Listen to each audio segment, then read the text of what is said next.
0 hour सिर्फ 2 minute not going on record. Please आप बोले. I will not help when I will call other men. I really wonder if we have a rational foreign policy. It's not going on record. Neighborhood which is. मैंने आपको मना किया, आप नहीं बोल सकते, आपका समय खत्म हो गया. Please no. We are living in a not going on record. After 2 minutes, it is not on record. We are bent upon isolating our neighbors. Today, hundreds of students of Afghanistan are stranded in Afghanistan, Kabul and other places, whom we are denying visa. Why average Afghan is a very pro-Indian person, and why is yesterday or maybe day before Dr. Abdullah wrote a letter also, mail also to our Videsh Mantri regarding the visas to be given to the Afghan students whose life is in, so far as education is concerned, will be in jeopardy. And when we know that Afghanistan is very pro-India, we can easily raise a battalion of Afghanis like the Gorkhas and put them in Kashmir to give Pakistan a befitting reply in the ways that they are doing infiltration in Kashmir. Thank you very much. Thank you. माननीय सदस्य सिर्फ 2 minute ही बोल सकते हैं आप इस पे. Automatically mic off हो जाता है. It will not go on record. Unnecessary दूसरे का आप समय लेते हैं. माननीय श्री विकास Ranjan Bhattacharya. The child labor institutes are running throughout the country, but particularly the West Bengal, I find the institute is running, the teachers are teaching, but they are not getting their salary. Therefore, the Honourable Minister should take care of this situation so that the teachers do not go unfed and ultimately institutes are closed. That has to be taken care of. Thank you. Dr. Sumer Singh Solanki. धन्यवाद माननीय उपसभापति महोदय. नर्मदे हर. मैं आपकी अनुमति से सदन में एक महत्वपूर्ण विषय की ओर सरकार का ध्यान आकर्षित करना चाहता हूं. माननीय सभापति महोदय, मध्य प्रदेश सहित देश के विभिन्न हिस्सों के जनजातीय समाज में सिकल सेल रोग बढ़ता प्रकोप हम सबके लिए एक गंभीर चिंता का विषय है. सिकल सेल रोग जनजातीय क्षेत्र में एक गंभीर चुनौती बना हुआ है. यह रोग एक अनुवांशिक की बीमारी है जिसे ठीक करना कठिन है. इस गंभीर बीमारी ने भारतवर्ष के मध्य क्षेत्र, पश्चिम, दक्षिण क्षेत्र के जनजातीय समूहों को सबसे ज्यादा प्रभावित किया है. माननीय सभापति महोदय, उपलब्ध आंकड़ों के अनुसार लगभग 1.5 करोड़ जनजातीय समाज के लोगों की जांच में करीब 11 लाख लोग इस गंभीर बीमारी से ग्रसित पाए गए, जिसमें महिलाएं एवं बच्चों की स्थिति बहुत चिंताजनक है. मैं सदन का ध्यान मध्य प्रदेश के निमाड़ क्षेत्र के अंतर्गत आने वाले खरगोन, बड़वानी, धार, अलीराजपुर और झाबुआ सहित मध्य प्रदेश के अनेक आदिवासी बहुल जिलों की ओर जिक्र करना चाहूंगा, क्योंकि मैं इसी क्षेत्र से प्रतिनिधित्व करता हूं. सरकारी आंकड़ों के अनुसार 52,000 से अधिक लोगों का सिकल सेल टेस्ट किया गया, जिसमें 8,000 लोग इस रोग से ग्रसित पाए गए. मेरे जनजातीय भाइयों और बहनों की जांच की जाती है तो यह आंकड़ा और भी भयावह हो सकता है. क्योंकि इस बीमारी का इलाज भी बहुत महंगा है, इसलिए जनजातीय समाज के गरीब भाइयों और बहनों के लिए आसानी से उपलब्ध नहीं है. मैं देश के यशस्वी प्रधानमंत्री माननीय नरेंद्र मोदी जी और मध्य प्रदेश के मुख्यमंत्री माननीय शिवराज जी का धन्यवाद देना चाहता हूं, जिन्होंने इस बीमारी के उपचार में सार्थक प्रयास शुरू किए हैं. इस ओर कभी पूर्ववर्ती कांग्रेस सरकारों ने ध्यान नहीं दिया.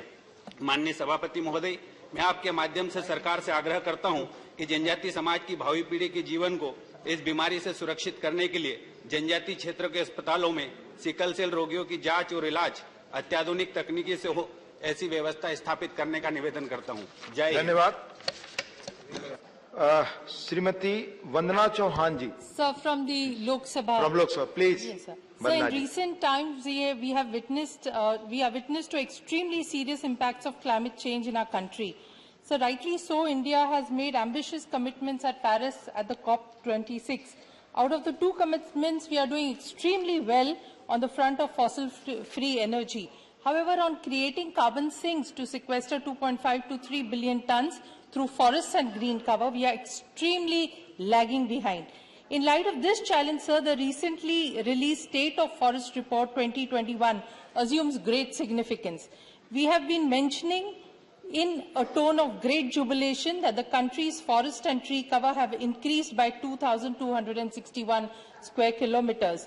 What is worrying is that the term forest cover in this report, sir, includes monoculture crop plantation, coffee, coconut, rubber plantations, orchards, bamboo plantation, even destructive palm plantations, plantations along roads, rails and canals. all areas above 1 hectare having canopy of more than 10%. Sir, this categorization may be in line with the UNFCCC. Such plantations may sequester carbon, but we cannot, by any stretch of imagination, equate them to what we understand as forests, where there is interplay of various life forms and have influence on soil, air and water. Sir, the fear is that with this kind of computation, tendency to cut down pristine forests may grow to compensate it with monoculture. Honorable PM has said time and again that our objective is not just to conserve forest quantitatively, but to enrich it qualitatively. We need to walk the talk, sir. Through you, sir, I urge that the government makes amends in the categorization system in computation of the forest cover. Also, the data and details is not in public domain. Let the researchers conclude, Vandana ji. The time is over. I urge the government to do so. Thank you, sir. माननीय कुमार केतकर जी.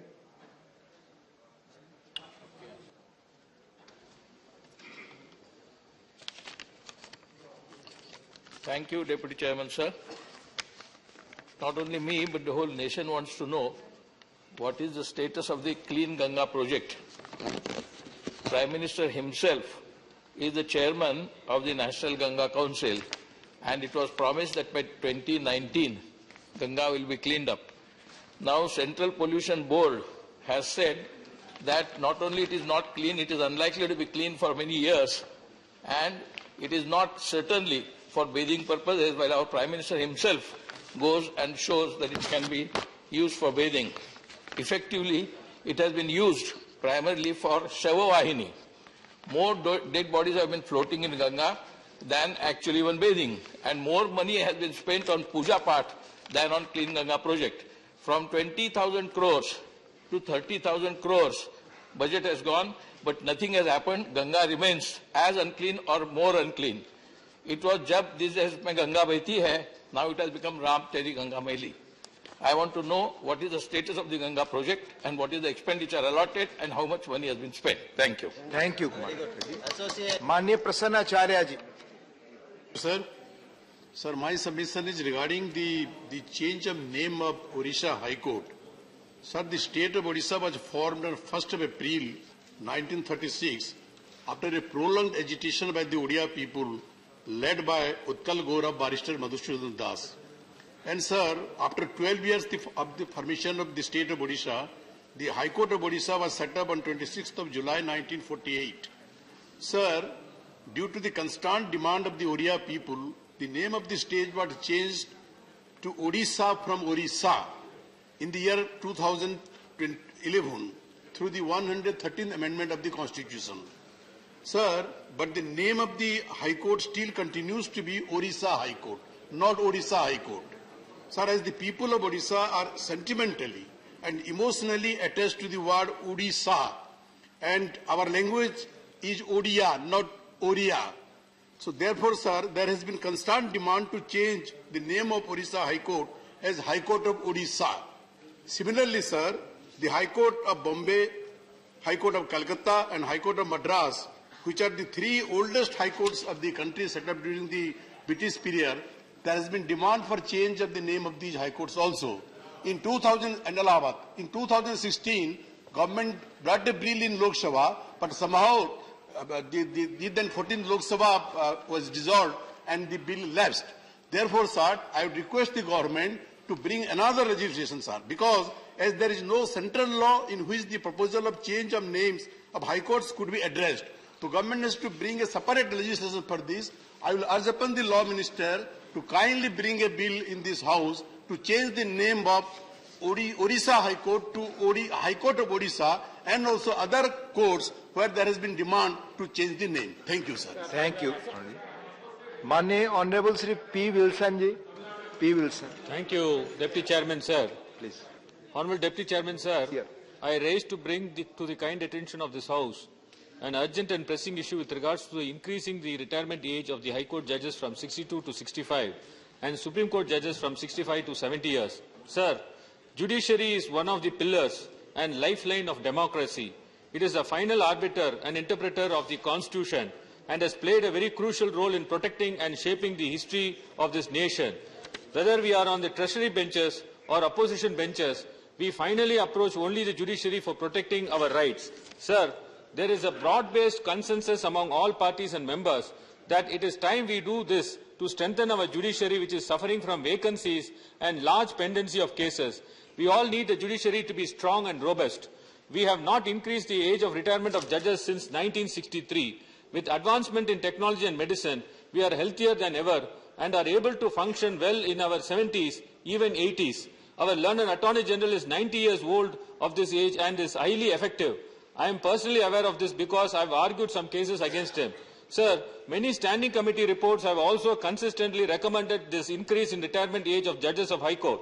These committee reports have not been deliberated by the government. Then what is the use of the recommendation of the committee? We are spending so much of money on the committees, and honourable members are spending a lot of valuable time in attending the meetings and preparation of reports. Why is the government not even considering them?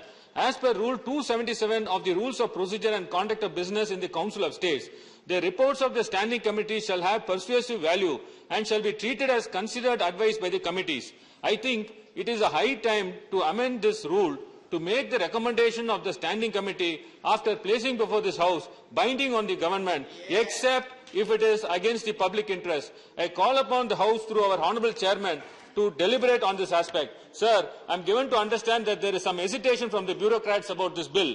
However, judges cannot be equated with the bureaucrats. Thank you. Please, they are thank you. eminent. Time is over. Time is over. Sri Suresh Gopiji, mic is off. It's not going on record. Sir, I rise in Kindly send your name here. because you have given permission to me in issuing, in raising a very important issue regarding peaceful and the plightful condition of the lives of betis in this country, from when they are born up to when they give birth to children and get into the grandmothering mode. I just have to make references to incidents which support my contention in this submission. Cross-references from Kerala, and it could be the same case in other parts of the country as well. Sir, right from Vismaya, through many unfortunate girls who were married off, wedded off, with promises which could not be kept, or fake promises, alleged promises. And the names in between the two names I have mentioned are very thick, sir. And there is another pack of girls who have met with unfortunate deaths, Krishna Priya, Nitina Mol, and Manasa, just for refusing proposals. Since our Honourable President and the Union Government has been highlighting the idea of Beti Bachao, sir, we have to go into the introspection mode, checking how many girls could we save and how many girls are we going to save. Before I think I fall into that getting the mic off, I think I should make my prayer. The government, forgetting cooperative federalism and taking into valuable consideration cooperative peopleism, should have Adalat for girls, for women of the country. In all the states, take a direct account, because the UNICEF reports also say that 70% of the... Time. Thank you, sir. Thank you. Dr. V. Siudasan. Respected Chair, sir, here I am raising very serious issue of the student community. So here, students are facing different kind of problems. In this COVID time, their education expenditure has been increased. The same time, University Grant Commission has decreased the number of fellowships and scholarships, sir. So you please look in the matter. Earlier, the data has been revealed by the Minister of Education to my question on this issue in this August House. Sir, the number of emeritus fellowship granted by University Grant Commission has decreased from 559 in 2007 to mere 14 in 2021. So number of S. Radhakrishnan fellowship that decreased 434 to 200. Sir, another scholarship of SC fellowship has come down from 9,503 in 2016-17 to 3,986 in 2020-21. Postdoctoral fellowship for SC and ST, the same kind of things they are facing, that was decreased 554 to 332. Sir, postdoctoral fellowship for women has come down from 642 to 434. Sir, Maulana Azad fellowship, here the UGC has cut down the fellowship that minority student has facing this huge issue. 4,144 in 2016 and 17, it has decreased to 2,348 in 2020-21. Sir, this issue of student community, this issue should be addressed in the House, and the government should address this issue, and the government should help them because they are facing lot of crisis. Their education expenditure has been increased. So thank you, sir. So the House, please intervene in this issue. Thank you, Sadasan ji. माननीय शक्ति सिंह गोयल जी। माननीय उपसभापति महोदय, मैं धन्यवाद करता हूं कि इस विषय को उठाने की मुझे यहाँ मंजूरी दी गई। मैंने जब ये नोटिस दिया 0 ओवर्स में रेज करने के लिए, पिछले एक सप्ताह में 3 अलग अलग हादसों में पाकिस्तान मरीन हमारे वहां से 3 बोट के साथ 27 मछुआरों को उठा के ले गई। पर कल रात को एक और हादसा हुआ और 10 बोट और 60 फिशरमैन एक ही रात में पाकिस्तान मरीन हमारे वहां से उठा के वो ले गए हैं। मान्यवर, जिस तरह से वहां हमारे मछुआरों के साथ व्यवहार होता है, हमारी बोट्स उठा के ले जाते हैं, उसमें से सारे पुर्जे इंजन बेंजिन निकाल लेते हैं, माने लाखों रुपया का कर्जा जो मछुआरे के ऊपर होता है, वहां जाके वो उसकी हालत जेल में तो रहते ही है। आज के दिन में 643 हमारे गुजरात के मछुआरे पाकिस्तान की जेल में कैद है।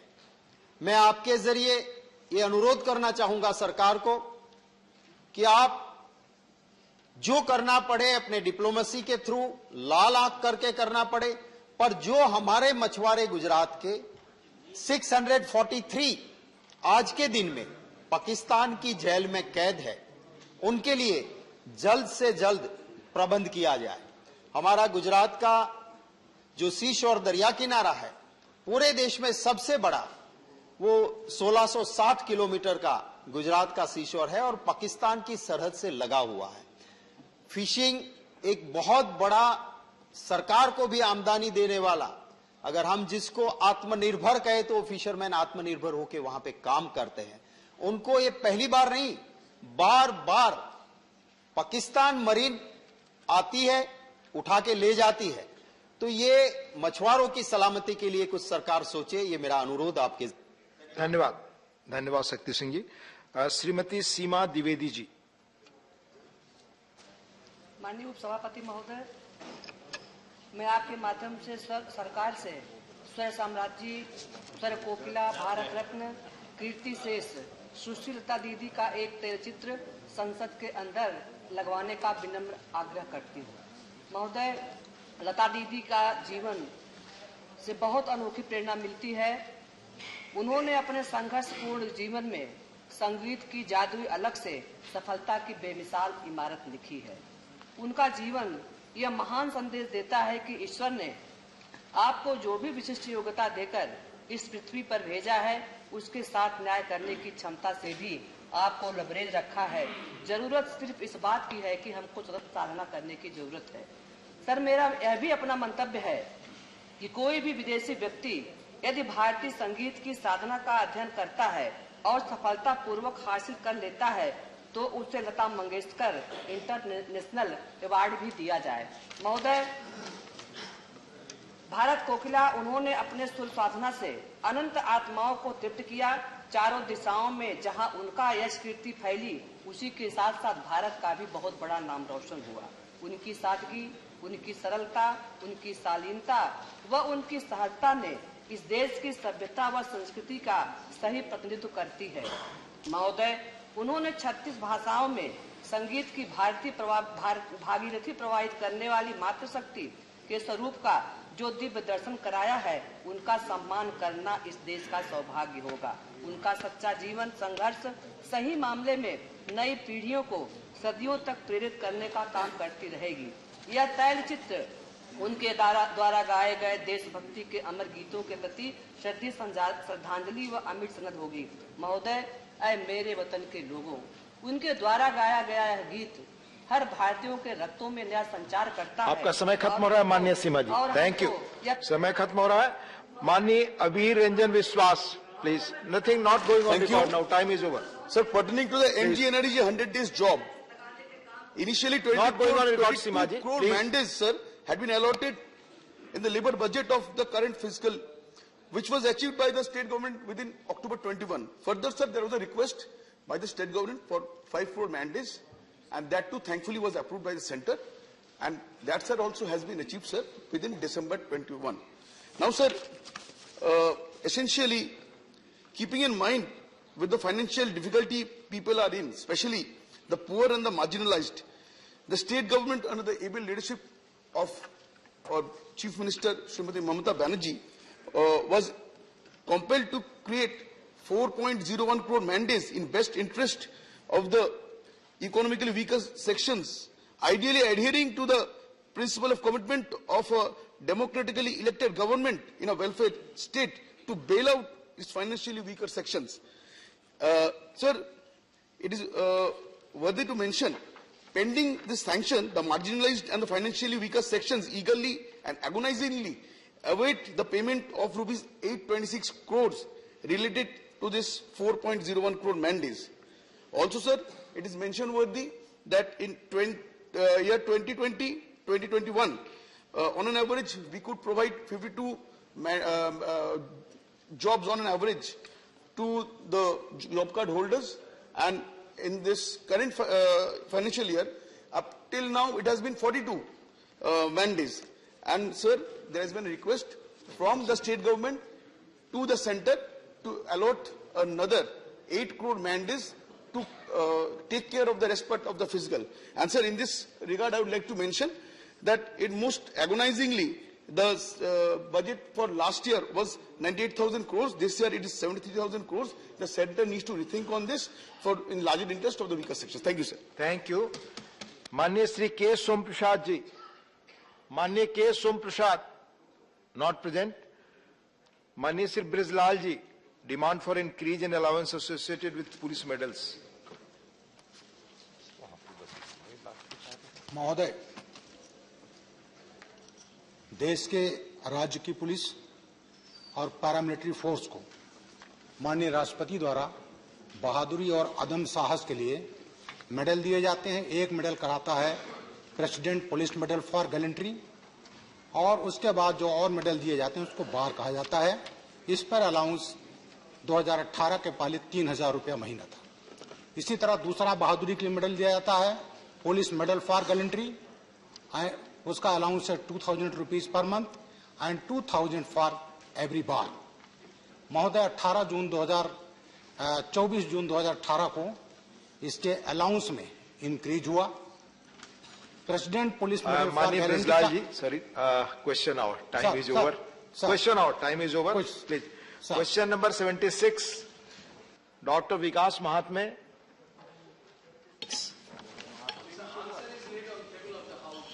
First supplementary.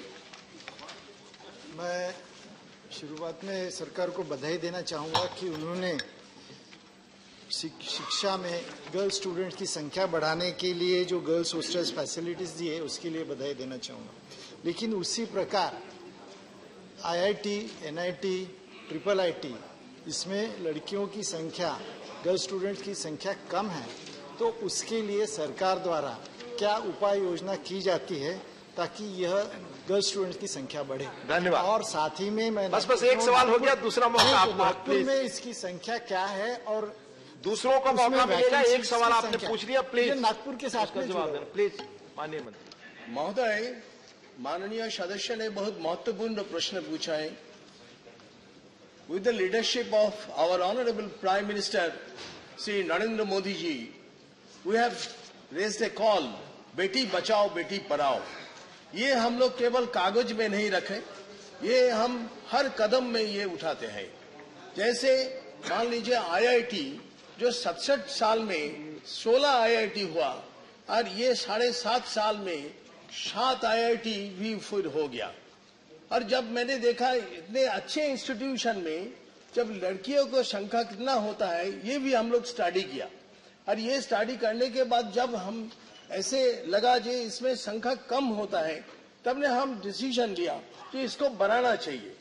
जब अकॉर्डिंग टू देयर मेरिट जब बच्चे जब नहीं आ सकते हैं उसमें सुपर न्यूमरी करके हम लोग 2018-19 में 17%, 19-20 में 20%, 14% in 2018 and 19, and 17% in 2019 and 20, and 20% in 2020 and 21. और जो संख्या के बारे में बताए प्रश्न किया माननीय सदस्य जी, 2018-19 में 800 लड़कियों को एक्स्ट्रा लिया है, 2019-20 में 1122, 2020-21 में 1583 और 2021-22 में 1534 सुपर न्यूमरी फीमेल स्टूडेंट्स को लिया गया है। Thank you. Second supplementary. We all know that during COVID, what was affected most was the education. So I want to know from the Minister, Honorable Minister, what measures government took for the admissions, because the admissions should not be less. So what measures were taken to increase the number of admissions in these colleges, engineering colleges specifically? सदस्य ने ये हमारे जो Covid संकट के समय बहुत ही अच्छे महत्वपूर्ण प्रश्न पूछा है। सारे देश हमारे माननीय प्रधानमंत्री श्री नरेंद्र मोदी के नेतृत्व से बहुत अच्छे से जूझ रहे हैं और अच्छे से ये जैसे सुनिए ना, जैसे हेल्थ में वैक्सीनेशन दुनिया में सबसे अच्छा किया, इसी के तरह हमारे नए शिक्षा नीति ये स्टूडेंट सेंट्रिक है। इसलिए हम कोविड सिचुएशन में इंजीनियरिंग में भी बहुत सारे कदम लिया है। पहला कदम नंबर 1 जो वहाँ माननीय मंत्री जी ब्रीफली जवाब दें, बहुत सारे लोगों को एलिजिबिलिटी क्राइटेरिया 75% था पहले, उसको हम लोग हटा दिया। जो जेई एडवांस में वो 75% था उसको हटा दिया और 1 एडिशनल चांस भी दिया 2020 में जो रजिस्टर्ड किया लेकिन परीक्षा में अपियर नहीं हो पाए उसको हमने मौका दिया। इसके छोड़कर 2021 में जेई मेन में तो हम 4 बार परीक्षा हुआ और इसके साथ एआईसीटीई के द्वारा इस बार 13 लैंग्वेज में हमारे जेई परीक्षा हुआ। Thank you. Professor Manoj Kumar Jha. शुक्रिया उपसभापति महोदय। मेरा आपके माध्यम से माननीय मंत्री जी से प्रश्न है कि हाल के वर्षों में आईआईटीज में और कई सारे यूनिवर्सिटीज में नॉन फाउंड सुटेबल इस्तेमाल किया जा रहा है। ये मनोवृत्ति एक प्रवृत्ति का हिस्सा बनती जा रही है, खास तौर पर SC, ST and OBC appointment में। क्या सरकार इसको संज्ञान में लेकर के कुछ बेसिक इंटरवेंशन करने को सोच रही है?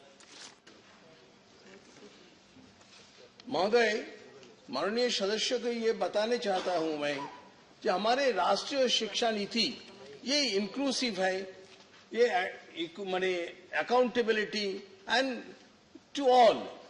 नेचुरली ये हम लोग सबको लेकर ही चलते हैं। ये हम लोग हमारे संज्ञान में है। हम विकास रंजन भट्टाचार्य जी। 6,535 sanctioned posts are lying vacant in the central universities, which includes IIT and other institutes of technology. What steps are going to be taken to fill up these vacancies? Thank you. Which is more fundamental. Thank you. Thank you. हमारे appointment of teacher is a continuous process, and in our national education policy,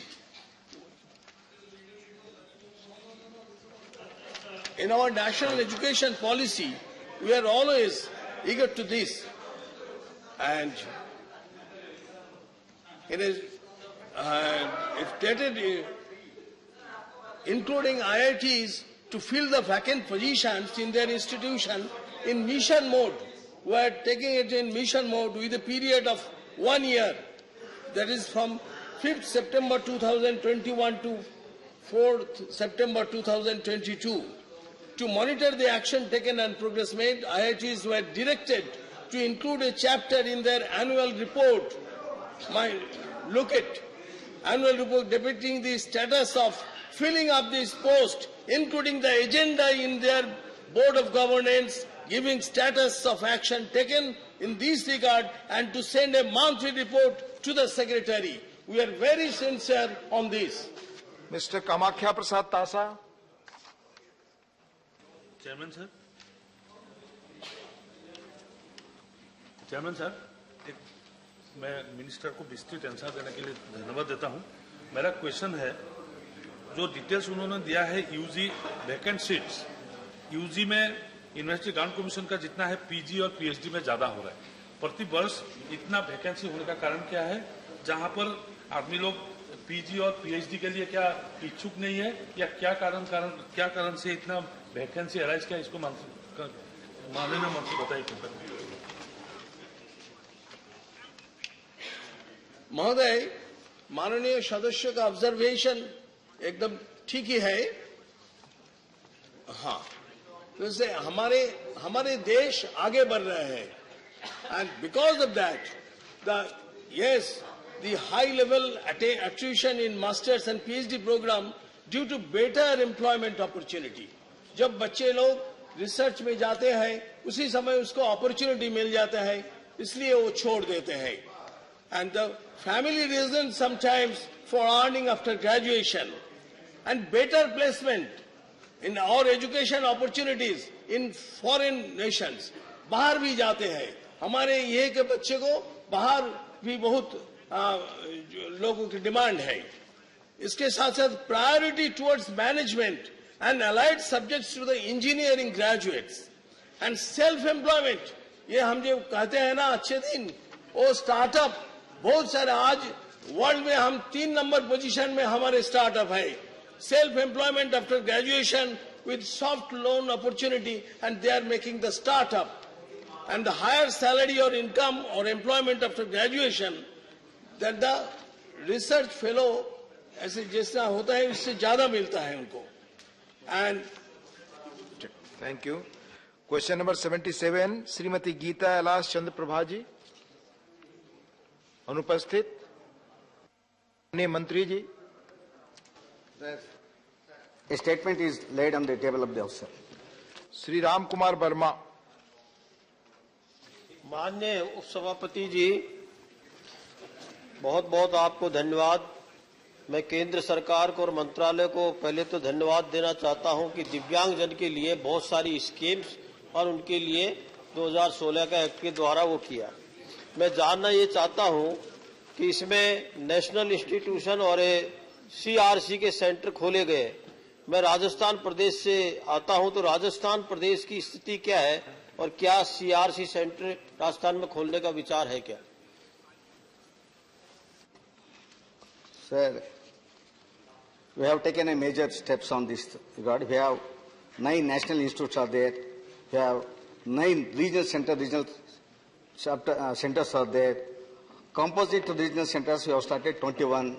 Even wherever the CRC are there, we are getting the reports. One proposal before the government. Let the proposals come. After that, we will see whether it is essential or not, sir. माननीय प्रसन्न आचार्य जी. Sir, as this question relates to persons with disabilities, whom we call in a very honourable way the Divyangajana, I would like to know from the honourable minister whether any study or assessment has been made to know how many Divyangajanas are in the country who are qualified and capable of seeking jobs and who are seeking jobs in government and private sector. Whether government will consider to increase the percentage of reservation for these Divyangajan in the government sector and the private sector as well, so that these qualified Divyangajan can get jobs as per their qualifications. Thank you. Sir, in the country, you have made a census in 2011. There is 2,68,14,994 Divyangajan is there. With regarding male, 1,49,593 males are there. Females are there, 1,18,26,401, sir. But what I must say now, there is earlier, there was only disabled, sir, included only the 7, sir. Only 7 earlier. After that, we made in the Act on 2016, the range of disabilities. We included nearly 21 disabilities for this disability program, sir. But we have increased this reservation policy from 3% to 4% reservation in the employment as well in the private sector also, sir. We are looking, we have no any statistics from there, sir. Thank you. Mr. KJ Alphonse. So I would like to know from the Honourable Minister whether they would be able, government would be able to provide free artificial limbs to all those who are required. There are a very large number of people who, if it is provided, sir, they could have a life. Sir, honourable member, it's a good question he has made, sir. Under ADIP scheme, grants in aid from 7 years, we have spent nearly 1,311 crores was utilized during the last 7 years. Current year benefited nearly 21,59,000 lakh people were benefited, sir. Now, we have made the camps of nearly 11,505 camps we have attended, sir. Out of these mega camps, 1 campus in Gwalior was graced by the Honourable President and 5 camps were graced by the Honourable Prime Minister at the Varanasi, Navsari, Vadodara, Rajkot and Prayanjan, sir. We have made some special operations for the Divyangas, sir. Kohilar implement nearly 3,965. We have made an operation, sir. It is for this, here in this speech, sir. This is from the help of the CSR fund, sir. Metallized tricycles are there, sir. We have given 20,000, 27,000, 28 motorized tricycles, sir, we have given in the country, sir. At the same time, there is so many programs, camps, sir, we have conducted, sir. Scheme of the Assistance with Disabilities Persons for the purchase. There are 6 production units of the artificial Honourable limbs. Minister, please reply briefly because others can get Sir, opportunity. this is very helpful to the handicapped, sir, disabled, sir. This Yes, is, I know. Nobody is there to convey the minister to have their aids and assistance for their constituency, sir. This Alamco is there. It is, we have got the manufacturing units, sir. The Artificial Limbs Manufacturing Corporation of India is the country such as in Kanpur, Bangalore, Bhubaneswar, Ujjaini, Jabalpur, Mohali, and Alchem is producing over there 350 different types of aids and appliances in the Divyangas, sir. The quality of these products are second to the. Please be brief now. Do not. Please be brief. Please be brief. Thank you. माननीय सदस्यगण, मैं बार बार request करता हूं, आप में से members बार बार कहते हैं हमारे क्वेश्चंस नहीं आए। माननीय मंत्रीगण और माननीय सदस्यों दोनों से आग्रह है कि अगर ब्रीफली आप पूछेंगे तो अधिक से अधिक लोगों को अपॉर्चुनिटी होगा। अगर माननीय मंत्रियों को विस्तार से डाटा देना है तो संबंधित व्यक्ति को भेज दें। माननीय श्री नीरज शेखर जी, क्वेश्चन नंबर 78। प्रश्न संख्या 78।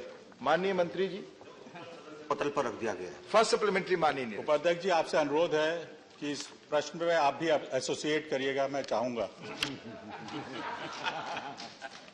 माननीय मंत्री जी का जो जवाब है, मैं पहले बधाई देना चाहूंगा। मैं फिर लेकिन थोड़ा कंफ्यूज हो गया हूं कि हम नेशनल हाईवे 4 लेन कर रहे हैं और ग्रीन फील्ड भी बना रहे हैं।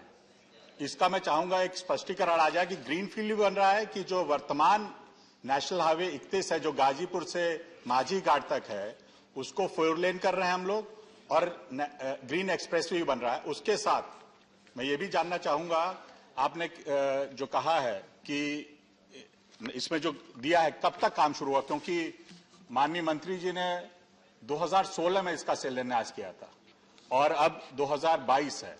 तो मैं चाहूंगा कि ये भी स्पष्ट हो जाए कब काम शुरू होगा, क्योंकि अभी तक कोई काम शुरू नहीं हुआ और बड़े बड़े गड्ढे हैं उस नेशनल हाईवे में।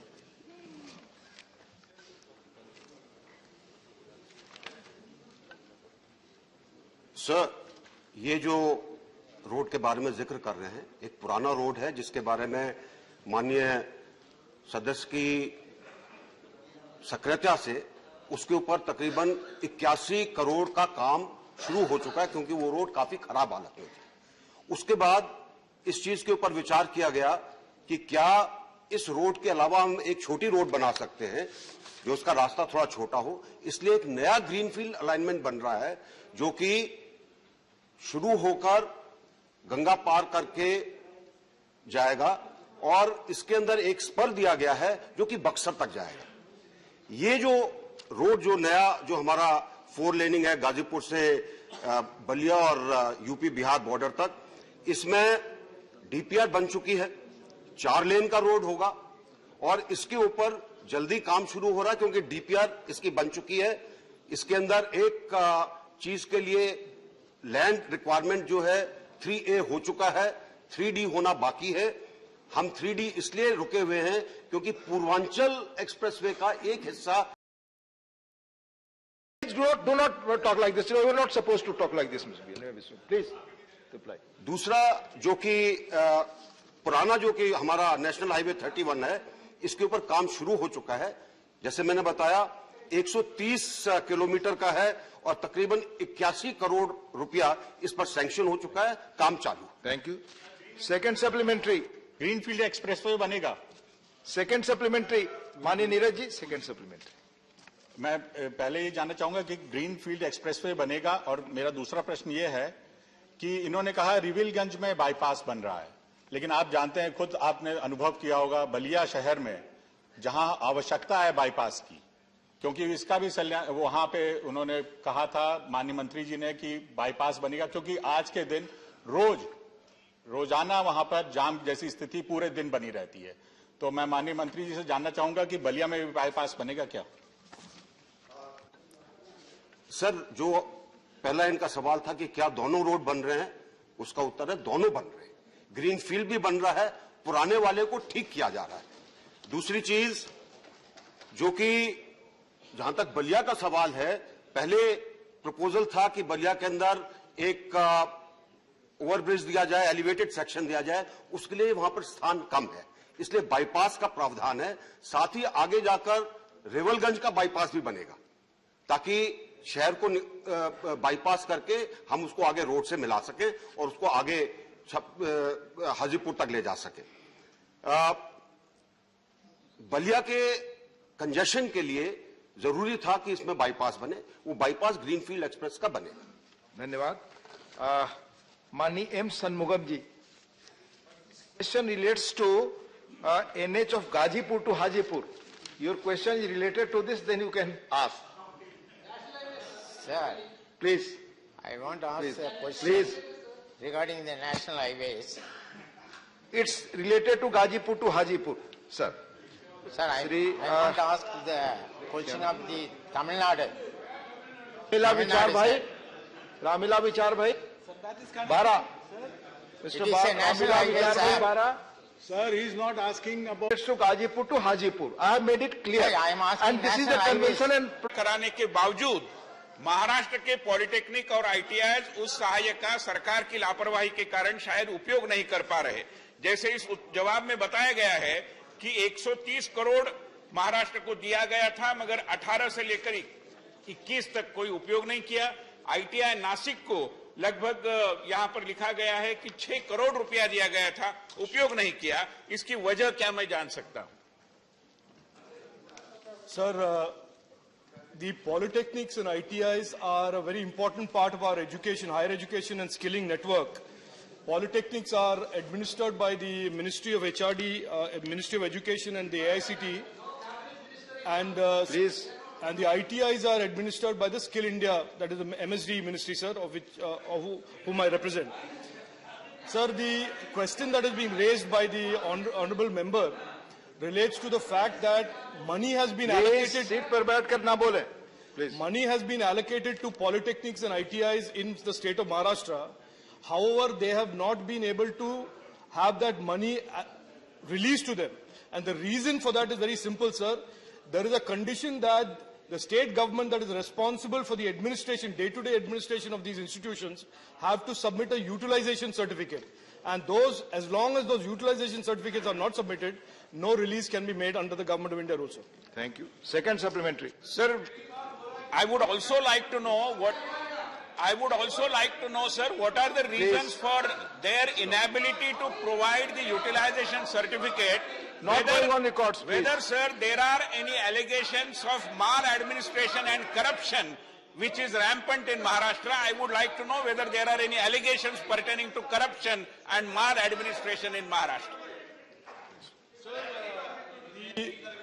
The not providing of utilization certificates is certainly a matter of concern, because these relate to education and skilling institutions that relate to and that affect the lives of youth. So if the member has any information relating to why these utilization certificates are not forthcoming, I would invite him to submit the same to me, and I will look into it, sir. Thank you. Manya Shri Anil Desai ji.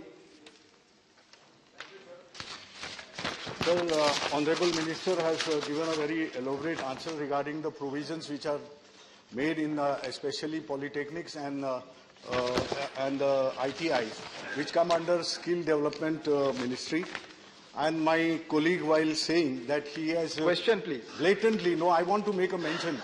Blatant accusations on the Maharashtra government is absolutely not tenable, and it is not accepted. Because the fact of the matter in this answer, whatever is been given by the Honorable Minister, mentions that these are the things which come from the centre and provisions to be Are you asked. not asking questions? I am asking the Minister, sir, to you.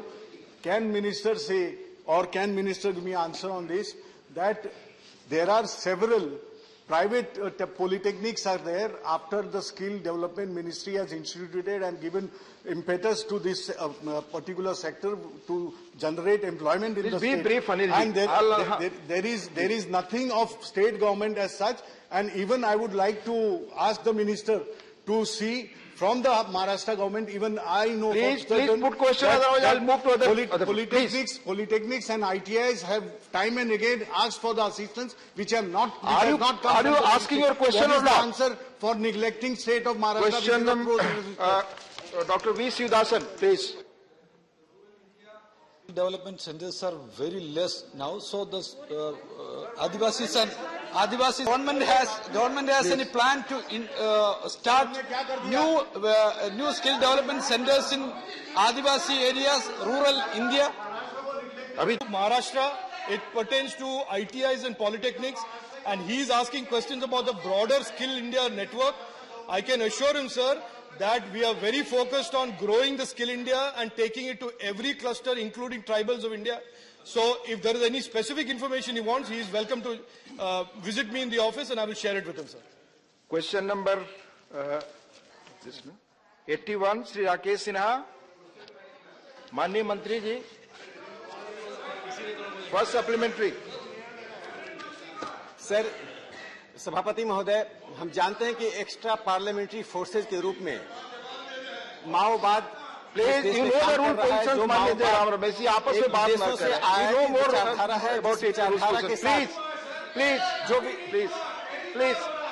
जो विचारधारा न सिर्फ पर आधारित है बल्कि देश को टुकड़े टुकड़े करने का प्रयास कर रहा है। सभापति महोदय, आप जानते हैं कि इसमें अर्बन नक्सल का जो समर्थन मिल रहा है, जो लोग पत्रकार और शिक्षाविद के नाम पर छिपकर इस नक्सलवाद को, माओवाद को बढ़ा रहे हैं, और ये आयातित विचारधारा को मैं मंत्री महोदय जी से जानना चाहता हूं कि इस आयातित विचारधारा विश्वविद्यालय और पत्रकारिता में बैठे हुए लोग जो अर्बन नक्सल के नाम पर देश को टुकड़े टुकड़े कर रहे हैं, और उस अर्बन नक्सल को कुछ मुख्य धारा की राजनीतिक पार्टियां समर्थन कर रही हैं, उस अर्बन नक्सल को सिर्फ आपका सवाल रिकॉर्ड पे जा रहे हैं, बाकी और कुछ नहीं। प्लीज। उनके विदेशों से उनके संबंध, उनको मिलने वाले फंड के बारे में मैं मंत्री जी से जानना चाहता हूं। सवाल पूछे माननीय मंत्री जी। और सभापति महोदय, माननीय सदस्य राकेश जी ने एक ही बार में कई प्रश्न पूछा है और बड़ी ही बारीकी से पूछा है। मैं उनको बताना चाहूंगा आपके माध्यम से सदन को भी कि भारत में माओवादी विचारधारा हमेशा, जैसा उन्होंने कहा है कि विचारधारा आयाती थे, उस पर मैं कह रहा हूँ कि भारत में माओवादी की विचारधारा हमेशा विदेशी माओवादी संगठनों और विचारकों से प्रभावित होते रहे। अगर इसके विरुद्ध देश में कोई कानूनी कार्रवाई की जाती है तो अंतर्राष्ट्रीय संगठन इस मुद्दे को उठाते हैं और इनकी सहायता के लिए आगे भी आते हैं। सीपीआई माओवादी अंतर्राष्ट्रीय संगठनों पर माओवादी इकोसिस्टम का एक हिस्सा है। उपसभापति महोदय, वामपंथी उग्रवाद की विचारधारा विध्वंसक एवं मानवता विरोधी है, जबकि प्रारंभ से ही भारतीय संस्कृति और सोच की गोद में पल रही भारतीय विचारधारा रचनात्मक एवं मानवतावादी है। भारत विरोधी नारा लगाने वाले और भारतीय महापुरुषों का अपमान करने वाले विचार कभी भारतीय विचारधारा का अंग नहीं हो सकते। ऐसी विचारधारा विदेशी विचारधारा से ही ओतप्रोत है। भारतीय जो रचनात्मक और मानवतावाद की विचारधारा है के वाहक दुनिया में लोकप्रिय एवं गरीबों के मसीहा माननीय नरेंद्र मोदी हैं। वामपंथ विचारधारा की विचारधारा भारत में आई भी और पली बढ़ी भी, लेकिन माननीय प्रधानमंत्री आदरणीय मोदी जी के नेतृत्व में बड़ी तेजी से समाप्ति की ओर भी बढ़ रहा है। जहां तक इन्होंने शहरी वामपंथ उग्रवाद की बात कही, भारत सरकार की राष्ट्रीय नीति एवं कार्य योजना वामपंथ उग्रवाद की शहरी गतिविधियों सहित इसके सभी स्वरूपों से जुड़ी हुई समस्याओं के समाधान के लिए बनाई गई है। यह हम जानते हैं कि वामपंथ उग्रवाद की कोई भी गतिविधि सोची समझी रणनीति के तहत की जाती है, जो देश की सुरक्षा और विकास में भी बाधक बनती है, चाहे वह शहरी क्षेत्र की गतिविधियां हो। यह भी सर्वविदित है कि वामपंथ उग्रवाद लोकतंत्र में विश्वास और हथियार के बल पर व्यवस्था बदलकर एक डिक्टेटरशिप लाना चाहते हैं। जहां तक तो इस तरह से जो माननीय राकेश सिन्हा जी का प्रश्न है, आप कहते हैं तो मैं इसको इस संक्षिप्त में हमने इनका उत्तर दिया है। अगर और विस्तार में जानना चाहेंगे तो कभी उनको हम प्लीज माननीय सदस्यगण प्लीज सेकंड सप्लीमेंट्री आप पूछे इसके पहले प्लीज आप एक सेकंड सप्लीमेंट्री लिंकेज के विषय बताएं। सेकंड सप्लीमेंट्री आपको प्लीज माननीय सदस्यगण आप सबसे मेरा आग्रह है, सवाल पूछते वक्त आप जीरो आवर करने लगते हैं, उत्तर देते वक्त माननीय मंत्री लंबा होते हैं, और सवाल से अगर संतुष्ट है तो उसकी क्या प्रक्रिया आप सदस्य जानते हैं। सारी चीजें रूल्स के तहत चेयर करता है। चेयर के हाथ में क्या, आप अगर अच्छी तरह सवाल पूछे, माननीय मंत्री अच्छी तरह जवाब दे तो हम और सवालों का जवाब पा सकते हैं। प्लीज सेकंड सप्लीमेंट्री प्लीज, और सीट पर बैठ करके प्लीज ना बोले। क्वेश्चन आवर में पॉइंट ऑफ ऑर्डर नहीं झांसा, प्लीज बैठ जाए। Please no point of order in question hour, please सभापति आप बैठे सभापति महोदय आप बोले, सिर्फ आप, it's not going on record, please आप बोले। 2015 में सरकार ने नेशनल पॉलिसी एक्शन प्लान के तहत सिक्योरिटी ड्रिवन अप्रोच से वेलफेयर ड्रिवन अप्रोच की ओर ले गया, जिससे नक्सलवाद पर बहुत नियंत्रण हुआ। मैं मंत्री जी से जानना चाहता हूं कि विगत वर्षों में सरकार के द्वारा उठाए गए कदम से 60 जिलों में जो नक्सलवाद फैला हुआ है उस पर क्या प्रभाव पड़ा है। उसके साथ साथ सभापति महोदय, धन्यवाद, एक सवाल हो गया आपका। सभापति महोदय, मैं इतना कहना चाहता हूं कि जो लोग अर्बन नक्सलवाद को लेजिटिमेसी देते हैं वो देश के साथ अन्याय कर रहे हैं और मुख्य धारा की राजनीतिक पार्टियों को ऐसा काम नहीं करना चाहिए। राकेश जी एक सवाल हो गया, प्लीज संक्षेप में माननीय महोदय। संक्षेप में बोल रहा हूँ, माननीय मोदी जी की सरकार ने वामपंथी उग्रवाद की समस्या को प्रभावी तरीके से हल करने के लिए राष्ट्रीय नीति और कार्य योजना को 2015 में मंजूरी दी, जो बहुआयामी कार्य नीति पर आधारित है, जिसमें सुरक्षा संबंधी उपाय, विकास संबंधी उपाय, आदिवासियों और स्थानीय समुदाय के अधिकारों और हक को सुनिश्चित करना आदि शामिल है। इस योजना के दृढ़ क्रियान्वयन के फलस्वरूप पूरे देश में वामपंथ उग्रवाद के परिदृश्य में अत्यधिक सुधार हुआ है। महोदय, इसके परिणाम स्वरूप हिंसा की घटनाओं में जैसा जानना चाह रहे थे विगत कुछ वर्षों से, मैं चाहूंगा कि उसको मैं संक्षिप्त में बताऊं। हिंसा की घटनाओं में 70% की उल्लेखनीय कमी आई है, जो वर्ष 2009 के 2028 के उच्चतम स्तर से घटकर 2021 में 509 हो गई है। 509। इसके परिणाम स्वरूप मौतों में तो कमी आई ही है, भौगोलिक विस्तार में भी इसमें कमी आई है। इसी तरह परिणामी मौतों की संख्या 2010 के 1005 के अब तक के उच्चतम स्तर से 85% घटकर 2021 में 147 हो गई है। 147।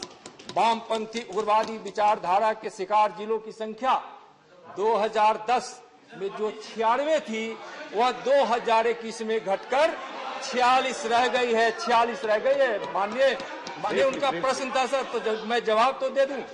वर्ष 2013 के परिदृश्य में 2021 में हिंसक घटनाओं में 55.2% की कमी 1136 से घटकर 509 और वामपंथी उग्रवाद से संबंधित मौतों में 50.4% कमी यानी 397 से घटकर 147 हो गई है। माननीय मंत्री जी, डिटेल रिपोर्ट है तो भेज दे प्लीज। कंक्लूड लेटेस्ट मैं कंक्लूड कर रहा हूं आप महोदय।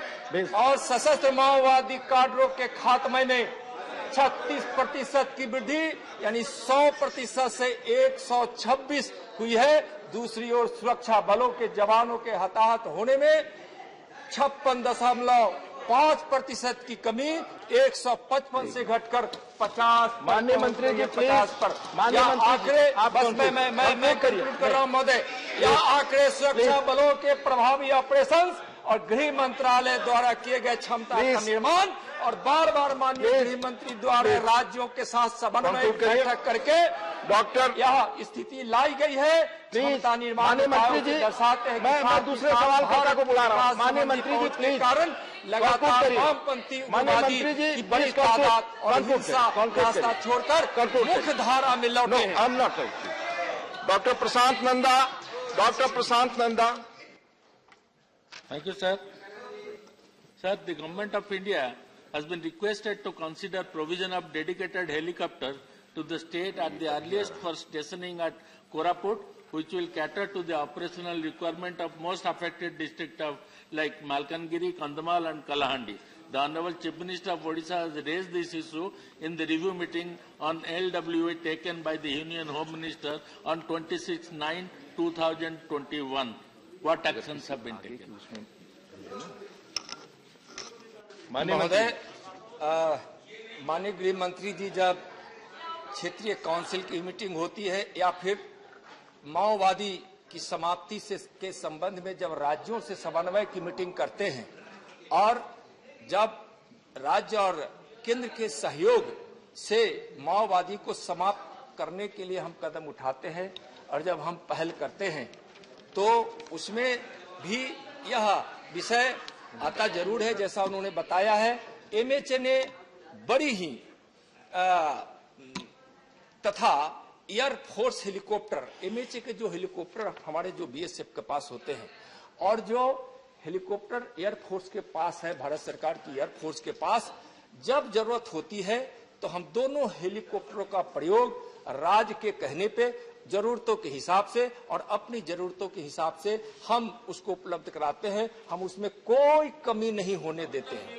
ठीक नहीं, कोई कमी नहीं होने देते। सर, हेलीकॉप्टर पर पूछ रहे थे, बार बार उन्होंने जो कहा कि इस हेलीकॉप्टर को बिल्कुल इस क्षेत्र के लिए ही प्रभावी ढंग से लगाया जाए, तो हेलीकॉप्टर प्रभावी ढंग से ही लगाई जाती है।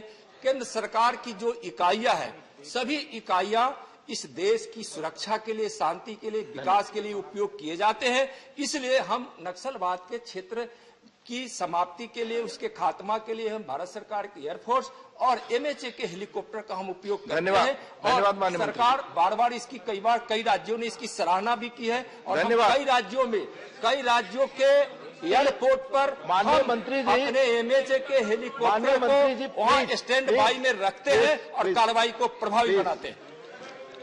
श्री विनय विश्वम जी, विनय विश्वम जी, विनय विश्वम जी,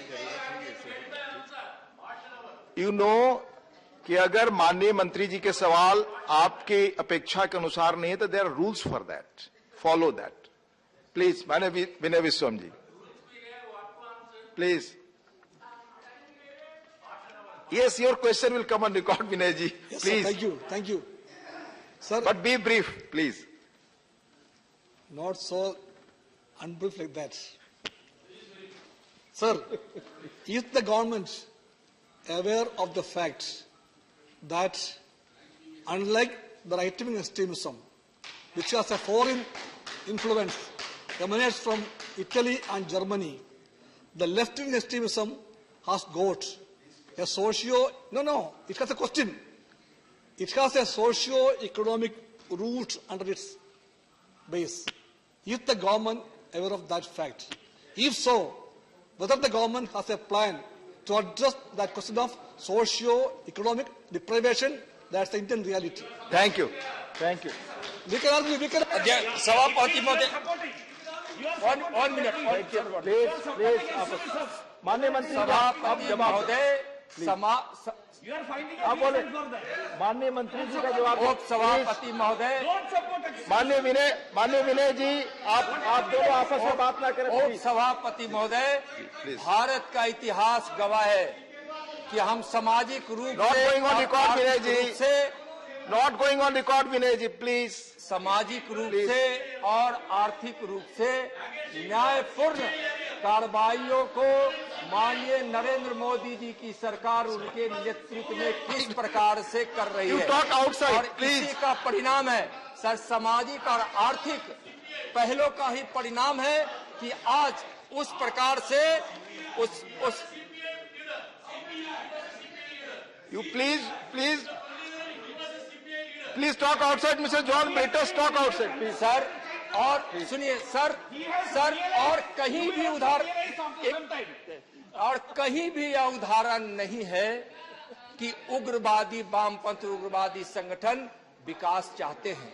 यही कारण है कि विकास बाधित होता रहा है और जब से वामपंथी उग्रवाद की गतिविधियों में नरेंद्र मोदी जी के नेतृत्व में कमी आई है, इस मैं उसको कहने के लिए बड़ी प्रतिबद्धता के साथ कह रहा हूं कि उन क्षेत्रों में सामाजिक उत्थान और आर्थिक विकास भी हुए हैं।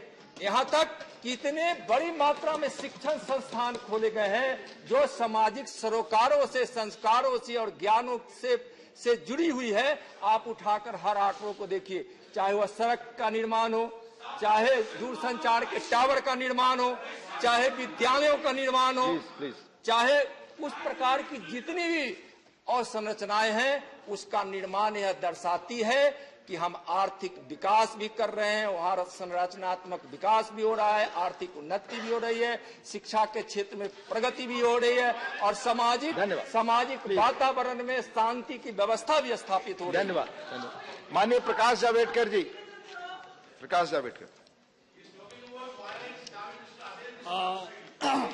सर, देश के लिए एक महत्वपूर्ण प्रश्न है और उसमें 2014 पर कितना बढ़ोतरी हो रहा था, अब कितना कमी आई है, मंत्री जी ने बताया है। मेरा सवाल यह है कि ऐसी हिंसा के जो संगठन चलते हैं उसका ओवरग्राउंड सपोर्ट होता है और उसको आर्म्स सप्लाईज होते हैं, तो ये आर्म्स सप्लाईज और ओवरग्राउंड सपोर्ट रोकने के लिए क्या कदम उठाए? धन्यवाद। थोड़ा माननीय प्रकाश जावड़ेकर जी से हम चाहेंगे कि इस प्रश्न को थोड़ा सा और एक बार मैंने बताने की कृपा करेंगे। तो कोई भी नक्सलवादी या माओवादियों की जो कार्रवाई होती है हिंसा की, उसके आर्म्स सप्लाई जो होता है वो एक महत्वपूर्ण कड़ी है। उसको प्रतिबंध करने के लिए क्या किया है? और ओवरग्राउंड सपोर्ट होता है, शहर में बैठे हैं, बाकी जगह बैठे हैं धन्यवाद और उसको जावड़ेकर जी। सपोर्ट करते हैं, प्लीज, उसको रोकने के लिए क्या किया? ब्रीफली जवाब दें माननीय मंत्री जी। जब सरकार द्वारा राष्ट्रीय नीति और कार्य योजना जो बनाई गई है उसमें समग्रता है। जो भी माओवादियों के पास से जो भी हथियार बरामद किए जाते हैं या उसके रोकने के लिए जो उपाय है, बड़ी तत्परता से राज्य के साथ समन्वय करके केंद्र सरकार ऑपरेशनों को प्रभावी बनाते हैं और उस ऑपरेशन के माध्यम से जो हथियार आते हैं उसको सीज करती है और सीज जब हम करते हैं तो उसको और एनआईए का जो गठन हुआ है उस प्रकार के स्वभाव के या माओवादियों के इस प्रकार के गंभीर केसों को हम एनआईए को देते हैं। यूएपीए एक्ट के तहत इस पर हम कार्रवाई करते हैं, जिस एक्ट को सशक्तिकरण किया गया है। और जहां तक अर्बन नक्सल की बात गतिविधियों की करते हैं, जिसको हम तो अर्बन नक्सल का शब्द नहीं, हम तो जब हम वामपंथी उग्रवाद की बात करते हैं तो शहर हो या कहीं हो, हम उस पर उसकी गतिविधियों पर नजर रखते हैं, उस पर हम कड़ी कार्रवाई करते हैं।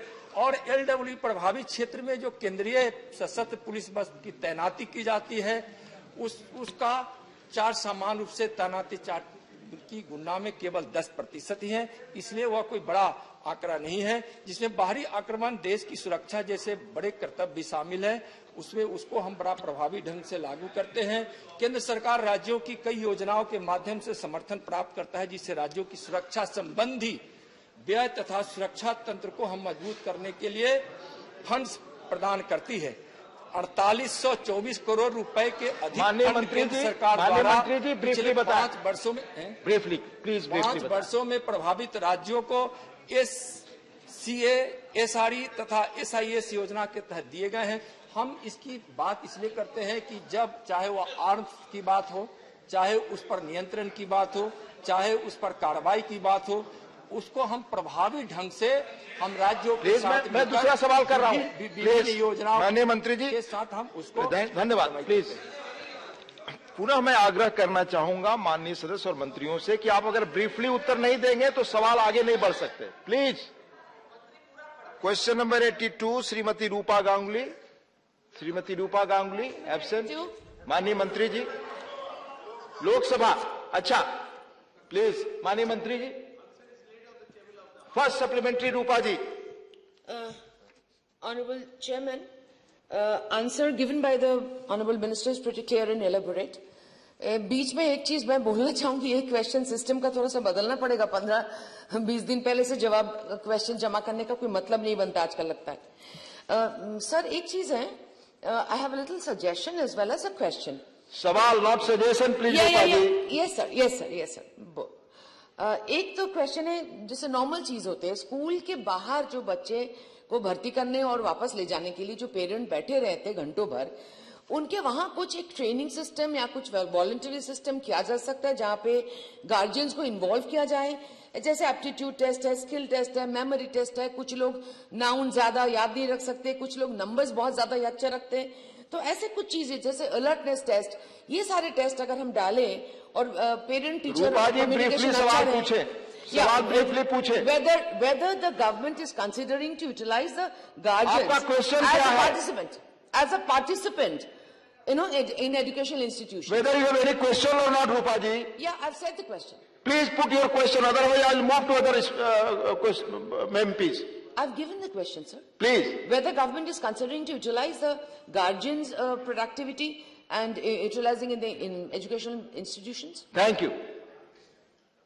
महोदय, माननीय सदस्य ने जब हमारे राष्ट्रीय शिक्षा नीति इम्प्लीमेंटेशन का समय में उन्होंने एक अच्छा सोच बताया, तो हमारे जो देश के स्वाधीन होने के बाद 73 इयर्स लग गया कॉलोनियल जो एजुकेशन सिस्टम उसको चेंज करने के लिए। माननीय प्रधानमंत्री नरेंद्र मोदी के नेतृत्व में हम नया शिक्षा नीति नेशनल एजुकेशन पॉलिसी 2020 लॉन्च किया और इसके तहत इसमें जो पैरा 2.7, पैरा 2.9, पैरा 3.6, पैरा 3.7, इसमें जो एसेंस है, हमारे प्रधानमंत्री जी ने पहले से ही जो देश को आगे बढ़ने के लिए सबका साथ, सबका विकास और सबका विश्वास, ये जो स्लोगन दिए थे, उसके बाद ये आजादी का अमृत महोत्सव पर सबका प्रयास ये भी जोड़ दिया। तो इसमें हम लोग जो गार्जियंस जो बैठे हैं, इसके हम लोग एक विद्यांजलि एक पोर्टल बनाया है। ये विद्यांजलि पोर्टल में जो स्कूल्स वो भी रजिस्टर करेंगे और जो सारे गार्जियन सलामनी वो भी रजिस्टर करते हैं। हम सदन को बता के मैंने भी खुश होंगे। अभी स्कूल्स 1,23,868 स्कूल ने रजिस्टर किया। अभी वॉलंटियर्स 16,686 रजिस्टर्ड किया और जो स्कूल्स चिल्ड्रन इम्पैक्टेड वो भी 11,644। Thank you. Second supplementary Rupa ji. Question second supplementary. Yes sir. Moral education में ये घर और स्कूल्स के एक साथ डेवलपमेंट के लिए कैसे कैसे क्या क्या किया जाए और थोड़ा सा इलेबोरेटली बोलिए। Thank you. मॉरल एजुकेशन में हम बहुत सारे स्टेप्स अकॉर्डिंग टू एनईपी दिए हैं।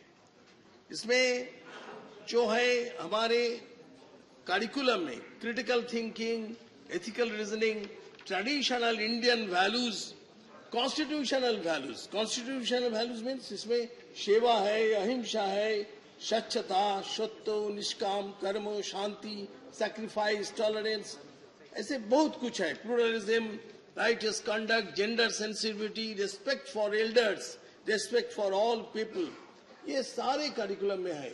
हमारे एनसीईआरटी ने बहुत सारे किताबें बनाए। हम पहले जो नैतिक शिक्षा नीति एक सब्जेक्ट के रूप में देखते थे, अभी हमारे होल स्कूल अप्रोच हो गया। सबके अंदर ये नैतिकता, मॉरल एजुकेशन रहेगा। धन्यवाद। माननीय श्री जवाहर सरकार जी। So the honourable member had asked a very specific question. Is there a moral education course or not? There's a lot of complicated reply with a lot of information that has come in, but the question is not answered. Then the first reference is to the National Curriculum Framework in 2005.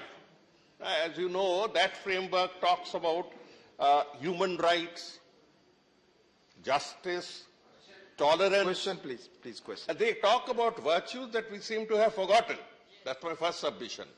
And during that phase, 2000 phase, certain textbooks did mention moral education. But whether they are in use, because the NCERT produces a lot of books, whether they are in use is not stated. Then we come to the next one. Sir, please put your one question. The question is, yes. let him, sir, please. Let him come up and say. Yes, please, please.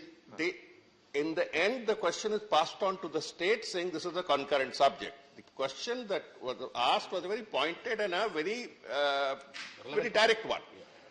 Let him say that we are having moral education course, because moral education is a very flexible term. Intolerance can also be a moral education, please. Whatever can be. We are doing this on the basis of such and such values in such and such place. बाद में भी जवाब दे सकते हैं, ऐसी क्या? Please, please, thank you. Mahoday, I would like to remember the honorable member that what he told, that was in the paper only, that was not executed till now. But our government, what has done, that is being executed, and that I would like to speak, that moral education is in all aspects of the curriculum. It is in all the curriculum across all textbooks and subjects, and there are so many things. Yes, I can show you. This is so many things, not in the books. It is being inculcated in all schools, even in the UGC guidelines to the higher education also. Everybody will follow it in practical. Thank you. माननीय जुगल सिंह लोखंडवाला। धन्यवाद उपसभापति महोदय।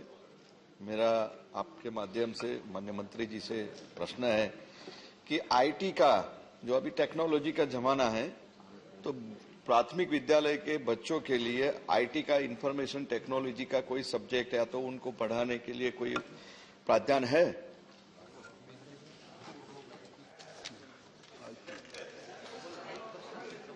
देखिए, हमारे नई शिक्षा नीति में जो हमने सोचा, this is the foundation literacy and numeracy, that is in the, and then the preparatory. Naturally, in the digital education, we will, whenever the digital education course will be in the schools, and definitely all the arrangements will be there. Thank you. Mani Trichu Shivaji. Sir, this is a matter of great concern. The deterioration in the society is only because of lack of moral education at primary school levels. Sir, the National Curriculum Framework 2005 and the New Education Policy 2020 only sets the guidelines and direction for framework of syllabus. So the question is whether there is a defined syllabus at primary school levels. The reply states that majority of the schools comes under the state government, since it is concurrent list. Because it's concurrent list, many things are imposed by the union government on the states also, like NEET examination. I would like to know, sir, what is the status of moral education in the CBSE syllabus, and whether any direction has been given to dedicate as 1 hour or 1 period at least in a week for moral education. It was like those in those earlier days.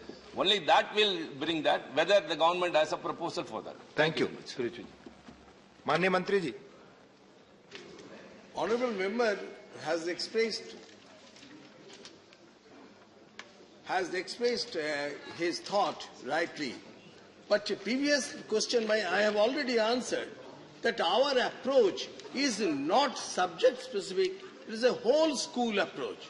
In all the subjects, yes, it is that in the whole school approach. That means, no, you cannot, the member could not understand because he is on that frame. Because whenever a teacher will come, his approach will be on that. And the school, home, parents, society. Please. It's more than one. This hour has been fixed. How many hours will be? That has been fixed. According to CBSE guidelines and UGC, they have fixed the guidelines for moral education in 1 year. How many hours? It has been fixed. Thank you. Question both from the CBSE side and from the UGC side. Yes, it has been fixed. Thank you. Question number 83, Mani Shri MB Shriyans Kumar. Yes, please. Honorable Minister, Mani Mantri ji. Well, Chairman, the statement is laid on the table of the House. First supplementary, Mani. So there are so many NGOs and voluntary organizations working in the drug addiction field and government-sponsored program on various institutions. But still drug abuse is spreading in a big way, sir. So many cases have been filed by the Narcotic Department. Will the government try and find more effective ways to deal with the problem? Mani Mantri ji, please.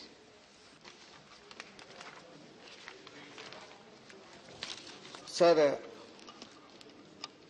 in a way, whether the survey is conducted before the national survey in the pattern substance used in the 2018, sir, the survey is pattern trends and substance use of committed by the Minister of Social Justice and Empowerment for the collaborate with the United Nations Office on Drugs and Crime was conducted 2004, sir. The household survey was comprehensive and study report that was prevails current use of alcohol 21%, sir.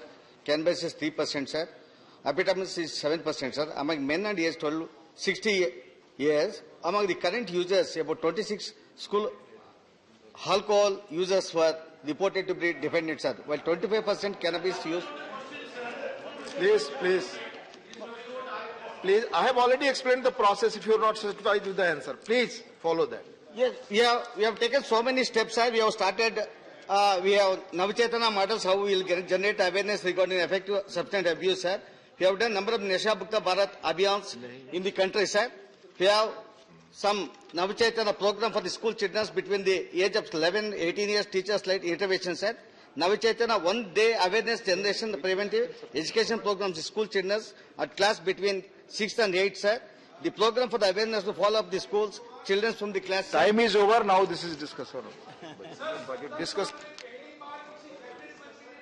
Mr. Muhammad Abdullah, please continue. Please continue. Please continue. Please continue your speech. Thank you, Deputy Chairman, sir. Sir, the time was allotted 15 minutes for me, but yesterday, when I was in my 10th minute, it was interrupted.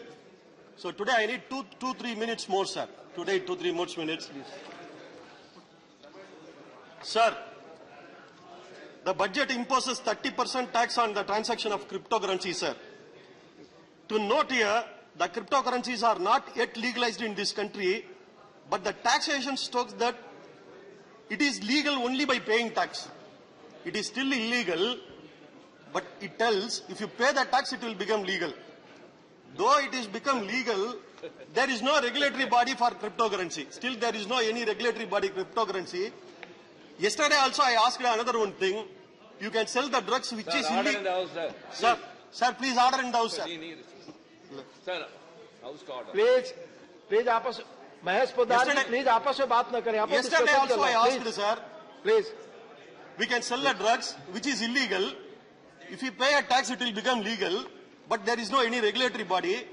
Do you find any difference between these two, sir? Selling the drugs and the cryptocurrency, tax on cryptocurrency. Is there any system that exists in the world like this, sir? There is a practice of taxing legalized system across the world. I mean, whether any tax is implemented, it comes along with an act. It comes along with an act. Any tax implemented, it comes along with an act. Even some acts may be implemented without the tax component. For instance, I like to remind from the past the Salt Tax an act with the tax component and the Self-Respect Marriage of Tamil Nadu an act without the tax component. But for the first time ever in the history of the world, sir, the first time ever in the history of the world, our union government is there to enforce the tax without any act. There is no act for any such act for the cryptocurrency, but tax is there. Yeah. Also one thing, sir. I am amazed to see the financial advisors of this union government, who are the world foremost sages. This is because they advised that sanitary napkins should be taxed at 12%, but for diamond it has been reduced to 5%. My friend Priyanka Chaduri is there, Mausam Noor madam is there, Madam Rajini is there. You ask any of them, which is the important for a girl? It is a sanitary napkin or a diamond? Which is the important for one? Lakhs and crores of our sisters in this country, they are badly needed and they are unable to buy a single pack. But the 12% of the tax has been imposed on that.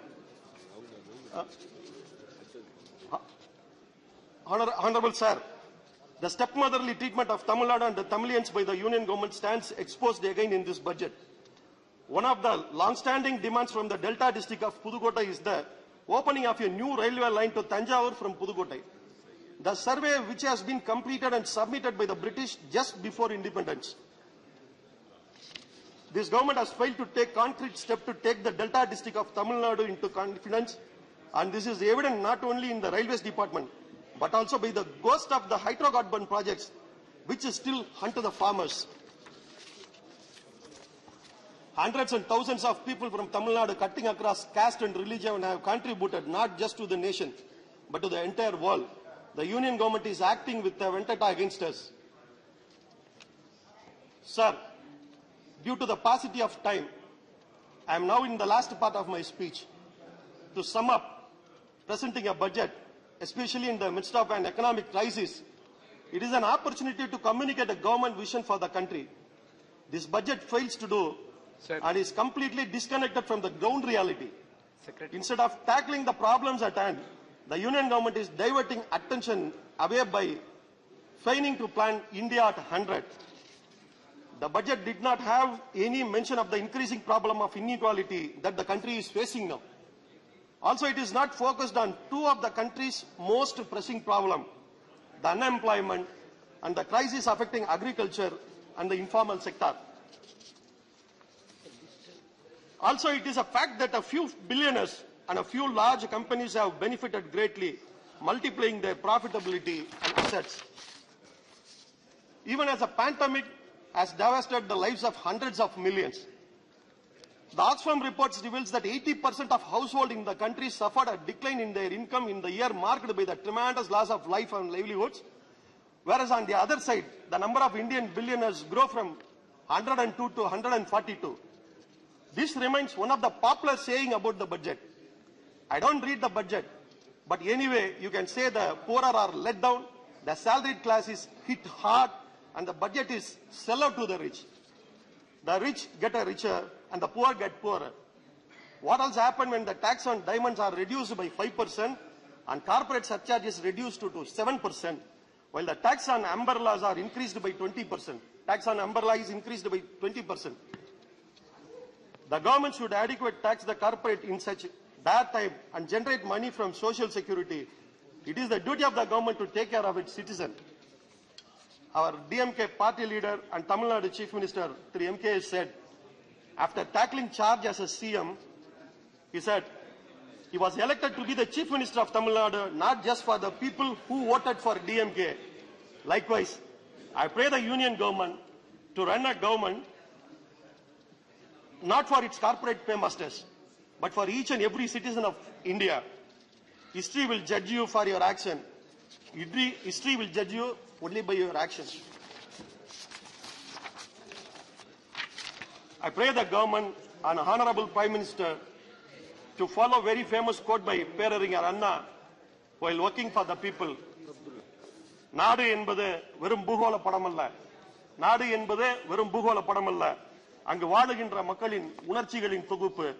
The meaning is, the country is not just a geographical map. The country is not just a geographical map. It is an emotional sum of the people who lives there. So I kindly request the government to consider it.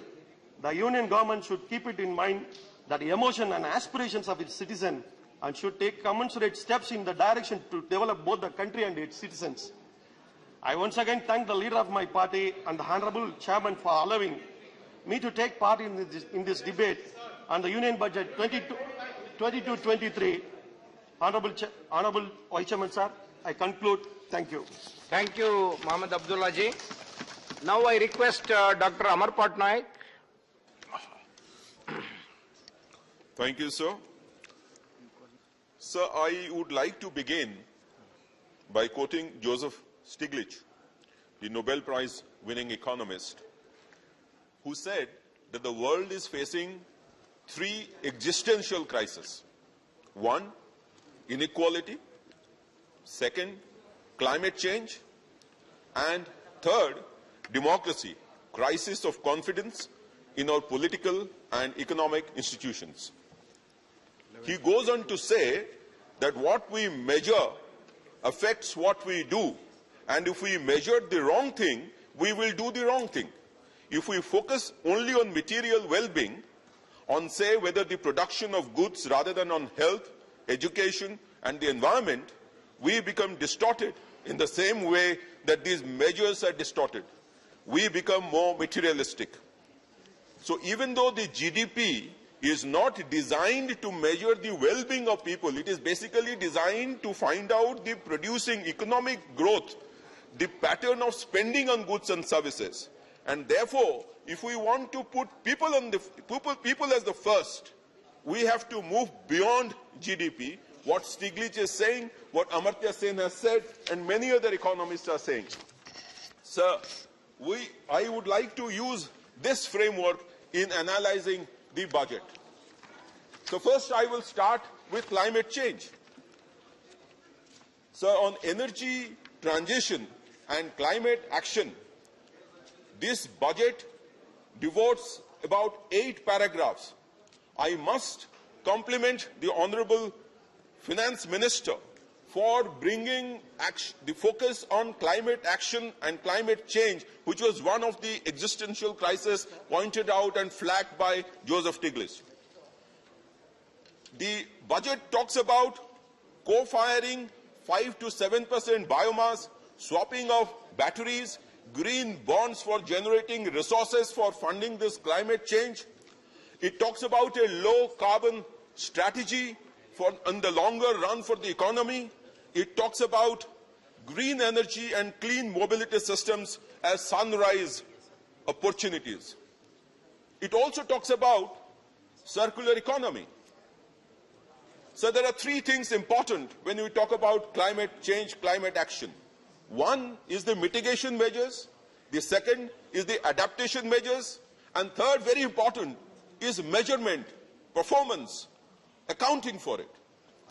Sir, in the budget, while speaking about all these things, giving a clear direction for the country, as far as climate change is concerned, which is really commendable, unfortunately, only rupees 3,030 crore has been earmarked for Ministry of Environment, which is 20% higher than the last year's allotment, but only 0.012% of India's total GDP.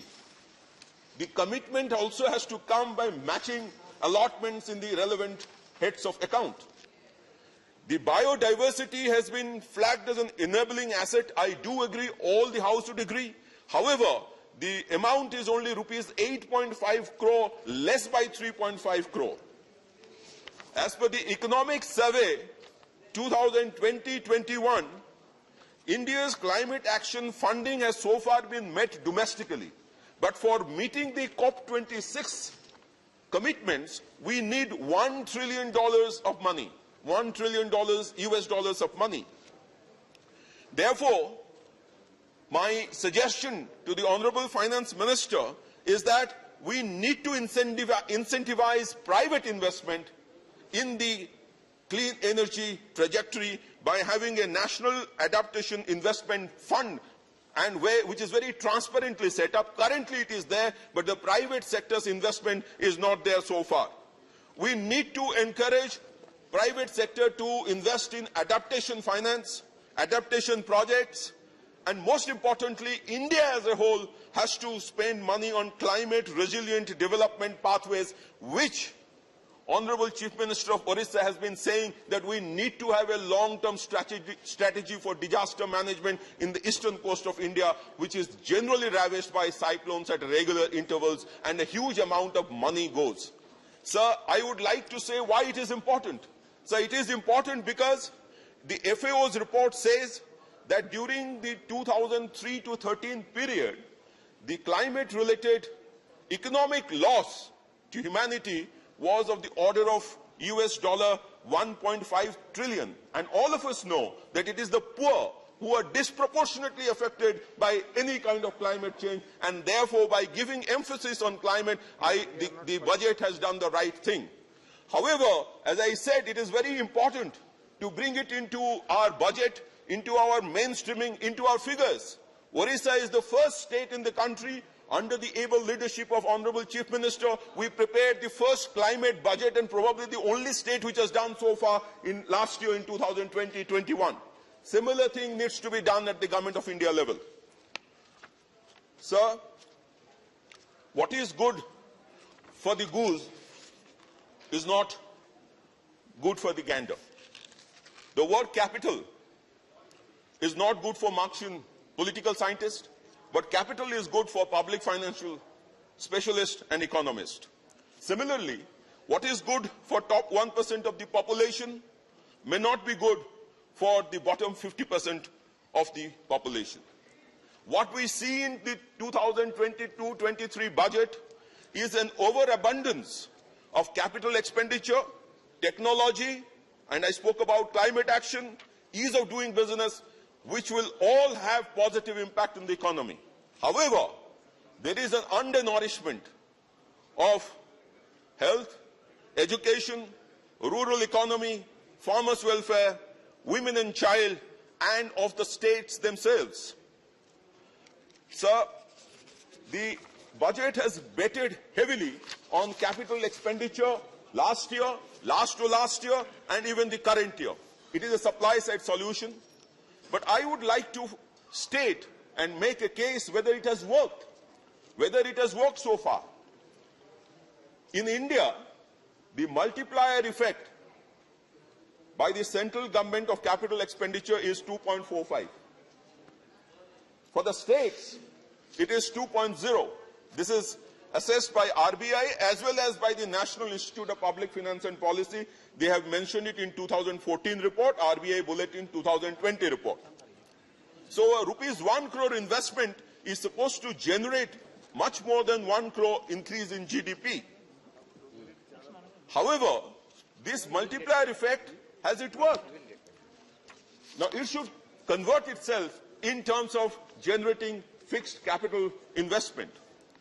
So what we see, the gross fixed capital formation has decreased from 34.3% in 2011-12 to 26.6% in 2021. It has decreased from 34.3% to 26.6% as per the first revised estimates. So the one-dimensional track of completely putting all the eggs in the basket of capital expenditure may not work. I'll give you another figure. The private final consumption, which accounts for 55 to 56% of the GDP, is growing only at 5%. The manufacturing sector contributing 17% to the GDP, the employment in that sector has reduced by half during 2016-17 to 2021. It is the SEDA CMI bulletin. So there are two concerns about capital expenditure, two primary concerns. One is what is called as the hurdle rate, the cost of finance. Unless the internal rate of return is more than the cost of finance, nobody would come to invest. And that is what has happened. The IRR on a global range is between 8 to 12%. In India, it is only 6 to 8%.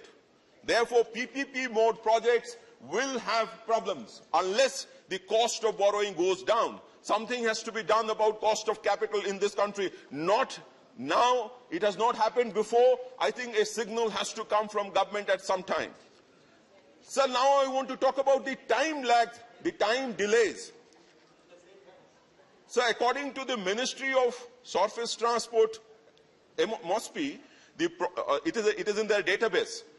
December 2021, as of December 2021, out of 1,673 total projects, 25%, approximately 445, have incurred a cost overrun. 557, that is 30%, are delayed with an average time run of 45.69 months. So where does the multiplier effect come in? The multiplier effect gets delayed. The trickle down gets delayed. The wage creation at the bottom of the pyramid gets delayed. And that is what has happened in the private, that is what has happened so far for not being able to generate the gross fixed capital formation. And this has resulted in what we have discussed so far. Many members have discussed, and therefore I am not going to discuss about unemployment. What about the social sector? I said it is undernourished.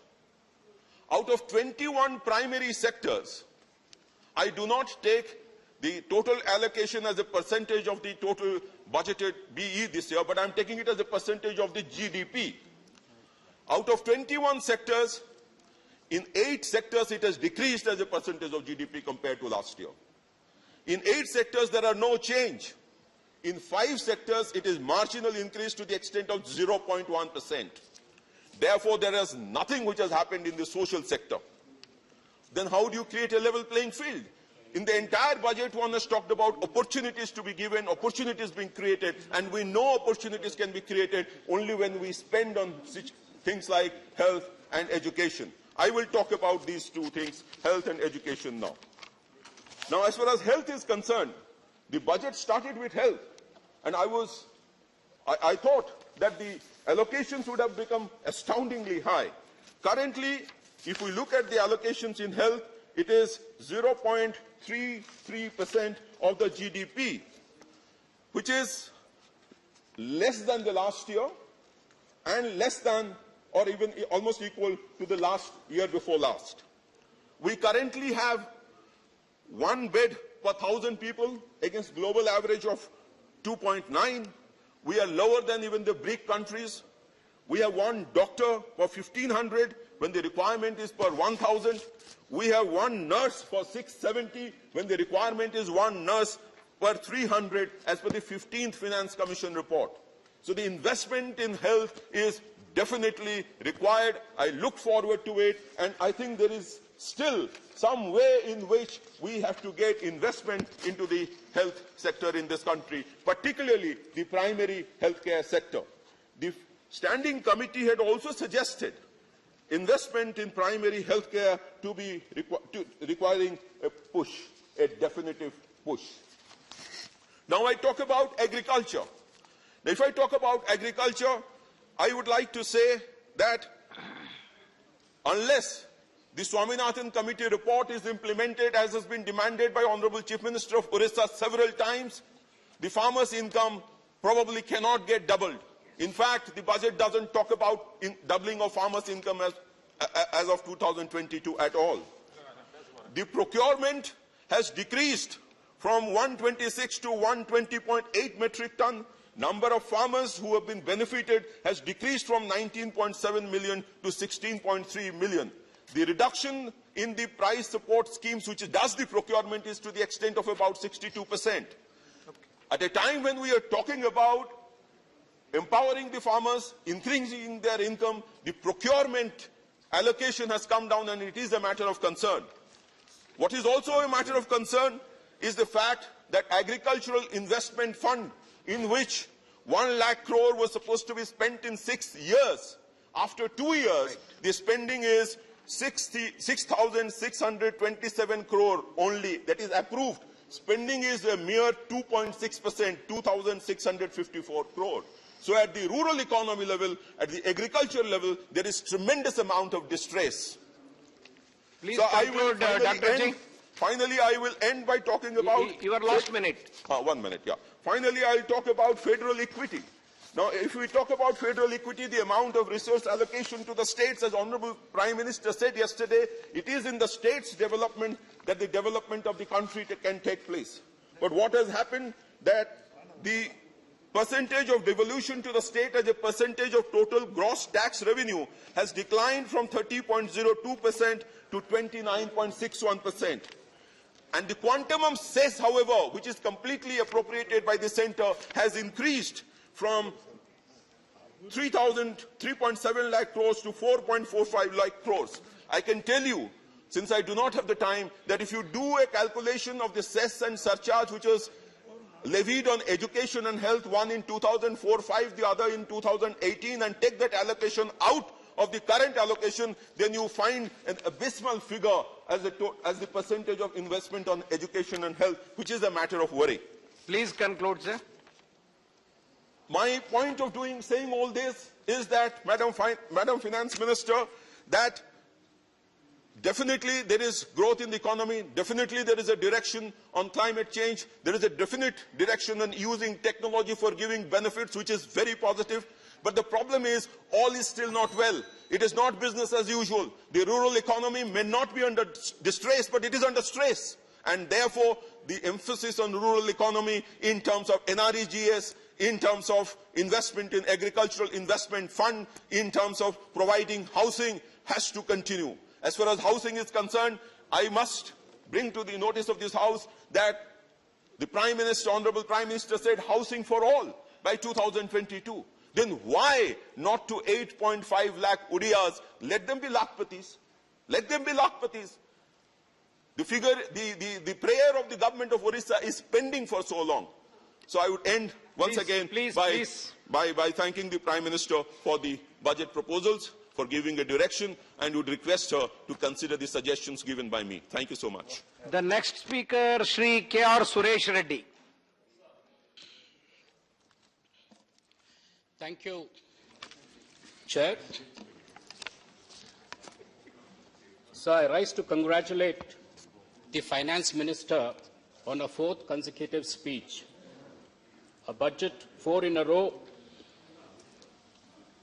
is a new mantra, as they say in cricket. 4 in a row is a new mantra. Hat-trick is over now. Anyone who bowls and takes 4 in a row is a sure match winner. I hope this would happen even here. But when I looked at when I heard the Honorable Finance Minister's speech for 90 minutes, the only thing confident I could see was her delivering the speech. Today, with great and a heavy heart, I must tell the Finance Minister that her 90-minute speech has left 90 crore Indians out of her budget. I say this for the following reason, sir. Because this proclaimed progressive budget has alienated a majority of the poor people. I say this because agriculture, which is the backbone of our country, and Kisan, the ever-burden bearer, which constitutes 60% of the workforce agriculture, contributing 18% to GDP, and out of which, in the entire agriculture, 82% of them are small and marginal farmers, having small holdings of 1 to 5 acres. This Azadi Ka Amrit Mahotsav and entering into Amrit Kal without tangible progressive opportunities to farmers is regressive and Rahu Kal for them. Para 28 of the budget speech of the Finance Minister mentions about the rice and wheat procurement. उसमें बड़े जोर से madam ने बताया कि 2,37 लाख करोड़ हमने direct payment किया 163 lakh farmers को। जब ये बात आई तो मैं नोटिस किया सर हाउस में कि तालियां कम बजे उसमें। तालियां सिर्फ मैडम के लेफ्ट साइड से थोड़ा बहुत बचा, मगर ओवरऑल हाउस में वो मूड नहीं था। और उसकी वजह ये मैं समझता हूं कि ये साल 2022 was the year of the promise. The promise was to double the farmers' income. इसका मतलब ये है कि तालियां ज्यादा बजते थे अगर आपके अनाउंसमेंट में इंस्टेड ऑफ 2,37 लाख करोड़ अगर आप बताते कि हमने 4,74 लाख करोड़ हमने किसानों को ट्रांसफर किया, तो बात होती थी कि भाई हमारा इनकम डबल हुआ। मगर आप ये बात को मानने को तैयार नहीं है, डबल करने की इच्छा नहीं दिख रही आपके पॉलिसीज में, तो छोटा मोटा चॉकलेट की तरह कुछ पॉलिसीज बताते रहते हैं आप। फॉर एग्जाम्पल, आपका प्राइम मिनिस्टर किसान प्रोग्राम, तो उसमें आप बताए कि हम 70,000 करोड़ फार्मर्स को जो है सो हम बांटे, और इसको कहते हैं डबलिंग द इनकम। तो नहीं होता, ये अश्योर्ड इनकम है। अगर आप 4 लाख, जैसे मैं बताया 4,74,000 में आप ये 2,37 लाख करोड़ आप बचाए, क्योंकि डबल नहीं किए, और ये 2,37 लाख करोड़ में आपका 70,000 भी अगर हम निकालते हैं तो फिर भी आज ये गवर्नमेंट 1,67,000 करोड़ आप एमएसपी फार्मर इनकम डबल ना करने से सरकार ने ये पैसे बचा लिया है। सर, अगर आप कहते हैं कि भाई एमएसपी हम तो कुछ बढ़ाते गए, तो आप देखिए एग्रीकल्चर का जो इनपुट होता है किसान का, वो भी वही अंदाज से और ज्यादा अंदाज से बढ़ गया है। आप इसके साथ साथ प्रोक्योरमेंट में 10,000 करोड़ इस साल आप कम कर चुके हैं।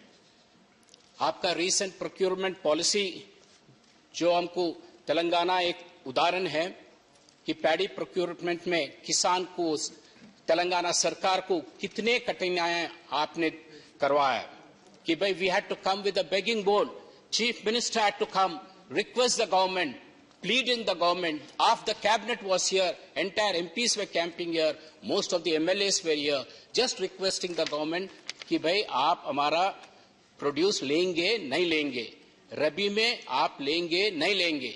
तो आपका पॉलिसी इतना वेग है कि हमने पूछा कि रबी का प्रोक्योरमेंट आप लेंगे, तो आपने बताया कि आज नहीं, हम मार्च में करेंगे अनाउंसमेंट।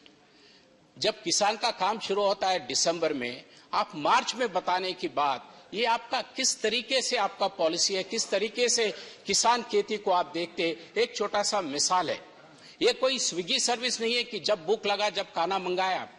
क्योंकि किसान को तो टाइम लगता है। ये दिसंबर से लेके मार्च अप्रैल तक ये काम चलते रहती है और उसका जो है सो आई फील वेरी अनफॉर्चुनेट कि भाई इसमें किसान को ये तकलीफ उठाना पड़ा। साहब एक असेसमेंट हुआ था, situations assessment survey of farmers, उन्होंने बताया कि आज के हालात में जो खेतीबाड़ी करता है उसका 40% आमदनी और कम होते जा रही है। और देखिए लाठी पे लाठी किसान पे, इसके साथ साथ और क्या हो रहा है, आपका फर्टिलाइजर सब्सिडी आप कम कर दिए, आप करीबन 35 to 40,000 करोड़ आप इस बजट में कम कर चुके हैं। इसमें किसान की तकलीफ और बढ़ेगी। फूड सब्सिडी आपने 80,000 करोड़ कम करे। सेंट्रल मार्केट इंटरवेंशन स्कीम जो करीबन 3,596 करोड़ का था उसको आप कम करके 1,500 करोड़ पे लाए। क्रॉप इंश्योरेंस आपने करीबन 16,000 करोड़ से 15,000 करोड़ पे लाए। प्राइस स्टेबलाइजेशन फंड 2,700 करोड़ से 1,500 करोड़ तक लाए। और इवन रिसर्च, एग्रीकल्चर रिसर्च पे सिर्फ 500 करोड़ लगाए ताकि multinational companies like Bayer they tend to spend more. Sir Reddy ji, your last minute. I'm already the last. No, yes. Your party has given you 8 minutes. और 5 minute है sir. 8 minutes. You have completed. No, 12 minutes I was told, sir. No, 8 minutes is given and 7 minutes is over. Sir. Second speaker is not speaking. He is speaking. Then it is okay. So what is my entire time now, sir? Now another 8 minutes you have. Another 8 minutes. Thank you, sir. Sir, इसके साथ साथ मनरेगा का demand बढ़ रहा है, but आपका budget allocations कम हो रहे हैं। साहब, आप डिमांड ड्रिवन बोल रहे हैं। जब डिमांड ड्रिवन है तो जो ग्रामीण लेबर है उनको विश्वास, कॉन्फिडेंस क्यों नहीं बिल्ड करते? जब 1,11,000 करोड़ खर्च हुआ था 2 years बैक, तो आप बताइए इस साल भी हम आपके साथ ठहरेंगे। कम करते जा रहे हैं कि उस पर ज्यादा भरोसा मत करो। हो सकता है आपके कुछ कारण हो सकते हैं आपका, मगर मैं ये कहना चाह रहा हूं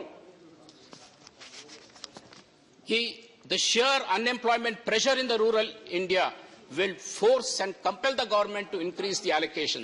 अगर आपका दिल नहीं मानता बढ़ाने के लिए, मगर वहां की जरूरतें आपको मजबूर करेगा कि आप बढ़ाना पड़ेगा, क्योंकि इसके अलावा आपके पास कुछ और है ही नहीं इस पे। Sir, there was some apprehensions in the government कि भाई ये misuse हो रहा है and it needs to be revamped, या asset creation ठीक नहीं हो रहा। पहले से करीबन 5-6 साल से केसीआर साहब हमारे मुख्यमंत्री जी लगातार कहते आ रहे कि भाई इसको आप एग्रीकल्चर से जुड़ाइए। Linking up with agriculture will create some relief for the farmer. It will also ensure कि आपका मिसयूज की जो आरोप है या एसेट क्रिएशन का जो डाउट है, ये सब अगर किसान के साथ आप मिलाएंगे तो ये सब ठीक होगा, क्योंकि किसान एक ईमानदार है। प्राण जाएगा पर वचन न जाएगा, तो ईमानदार रहेगा। आपका हर एक पैसे का हिसाब किताब आपको वो बताएगा। So link it up with agriculture is the request sir. Agriculture की प्रॉफिटेबिलिटी, अगर आपका इनकम डबल करना चाहते हैं तो इसकी ग्रोथ रेट 3.5% नहीं बल्कि 14% एग्रीकल्चर का रहना चाहिए। 14% हो रहा है। Telangana is an live example. Telangana agriculture is growing at 14%. Here, overall, it's going at 3.5%. And unless you bring it to a reasonable height, the doubling of incomes will only be a mirage, will only be a dream, sir. इसीलिए आज तेलंगाना में जो पहले तेलंगाना बनने से पहले आम labour किसान जो दुबई मस्कट नौकरी के लिए जाते थे, वो सब वापस आ रहे। आज आराम से सुकून से उनकी खेती-बाड़ी की काम हो रही है और गांव में बिल्कुल nice livelihood is given to them and a brotherhood is spreading, sir. So, para 30 to 35 of the budget speech, the finance minister talks about a lot of private participation in agriculture, private agri-tech players, PPP mode, financial startups, money creation of unicorns. Going by our past experience, ये बातें देखे तो सुने तो हमको ये डर महसूस हो रहा है, ऑनरेबल चेयर, कि कहीं से ये 3 एग्रीकल्चर लॉस जो है कहीं बैकडोर एंट्री तो नहीं हो रहा है। तो इसीलिए this is an apprehension we need to clear, क्योंकि the slow recovery in consumption is the reduced profitability of agriculture, which squeeze the reduced incomes and demand. The evidence is very clear. आज agriculture का produce का जो percentage rice है वो सिर्फ 5.2 है और अदर नॉन एग्रीकल्चर्स का 11.4% है। और ये मनरेगा का डिमांड बढ़ने का वजह ये है क्योंकि एग्रीकल्चर में मुनाफा नहीं है, एग्रीकल्चर लैंड ओनर भी लैंड लेबरर बन रहा है। इस इज अ स्मॉल एग्जाम्पल। और मैं इस माध्यम से फाइनेंस मिनिस्टर से रिक्वेस्ट करूंगा कि आप इस देश को you have to assure the country, you have to assure the farmers that MSP will remain। और इस आप आजादी का अमृत महोत्सव पर आप ये भी बताइए, आप कहीं आपके प्लान्स बताए उसमें एक जो है सो MSP रहेगा and MSCP will continue to stay। Sir, after agriculture, the next biggest employment creator is MSME। और MSME के बारे में काफी बातचीत हो रही है। सिर्फ एक दो बात मैं यहाँ दौड़ाना चाहता हूं कि भाई ये करीबन 6.3 करोड़ MSMEs इस देश में हैं और आप दो इसके ऊपर धक्के पे धक्के गिरे, एक मैन मेड और एक जो है so natural calamity. Man made था आपका डीमोनेटाइजेशन और आपका GST। आप देखिए MSME में डीमोनेटाइजेशन और GST के बाद करीबन 10,000 बिजनेस ओनर्स 2019 में सुसाइड करे और 11,716 suicides were committed in 2020। And the biggest impact of your demonetization as per RBI was on MSME was the demonetization। और आप जो भी remedial steps लिए हैं वो लेट थे और कम थे। अब आप पैंडेमिक के बाद आपने कुछ बताया कि भाई हम इंटरेस्ट लोन विदाउट कोलैटरल देने के वायदा किए, but my request is you have to look at the waiver of interest.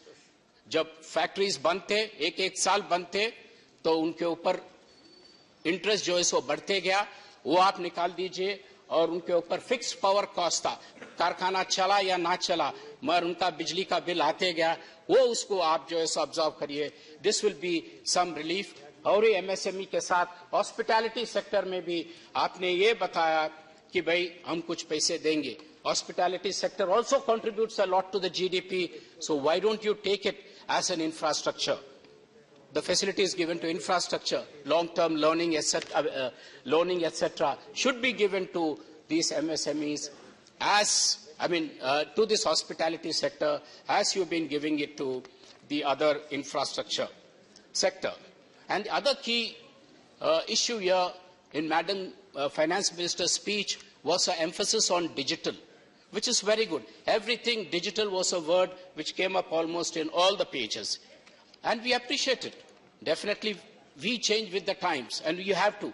But my agony is, if the same analogy, if the same principle, if the same policy was adopted way back in 2014 or 2015, things would have been much, much better for the country. And a small example for that is the ITIR, the Information Technology Investment Region, which was sanctioned to Hyderabad. You kept it on hold. It was a major, major boost for the country. It was a very creative investment idea where, Chairman Sir, it would have fit into what you call it, your ecosystem, because Hyderabad was also a non-seismic region, less earthquakes. तो उससे अच्छे बड़ा जगह हैदराबाद से जगह बहुत कम है हिंदुस्तान में जहाँ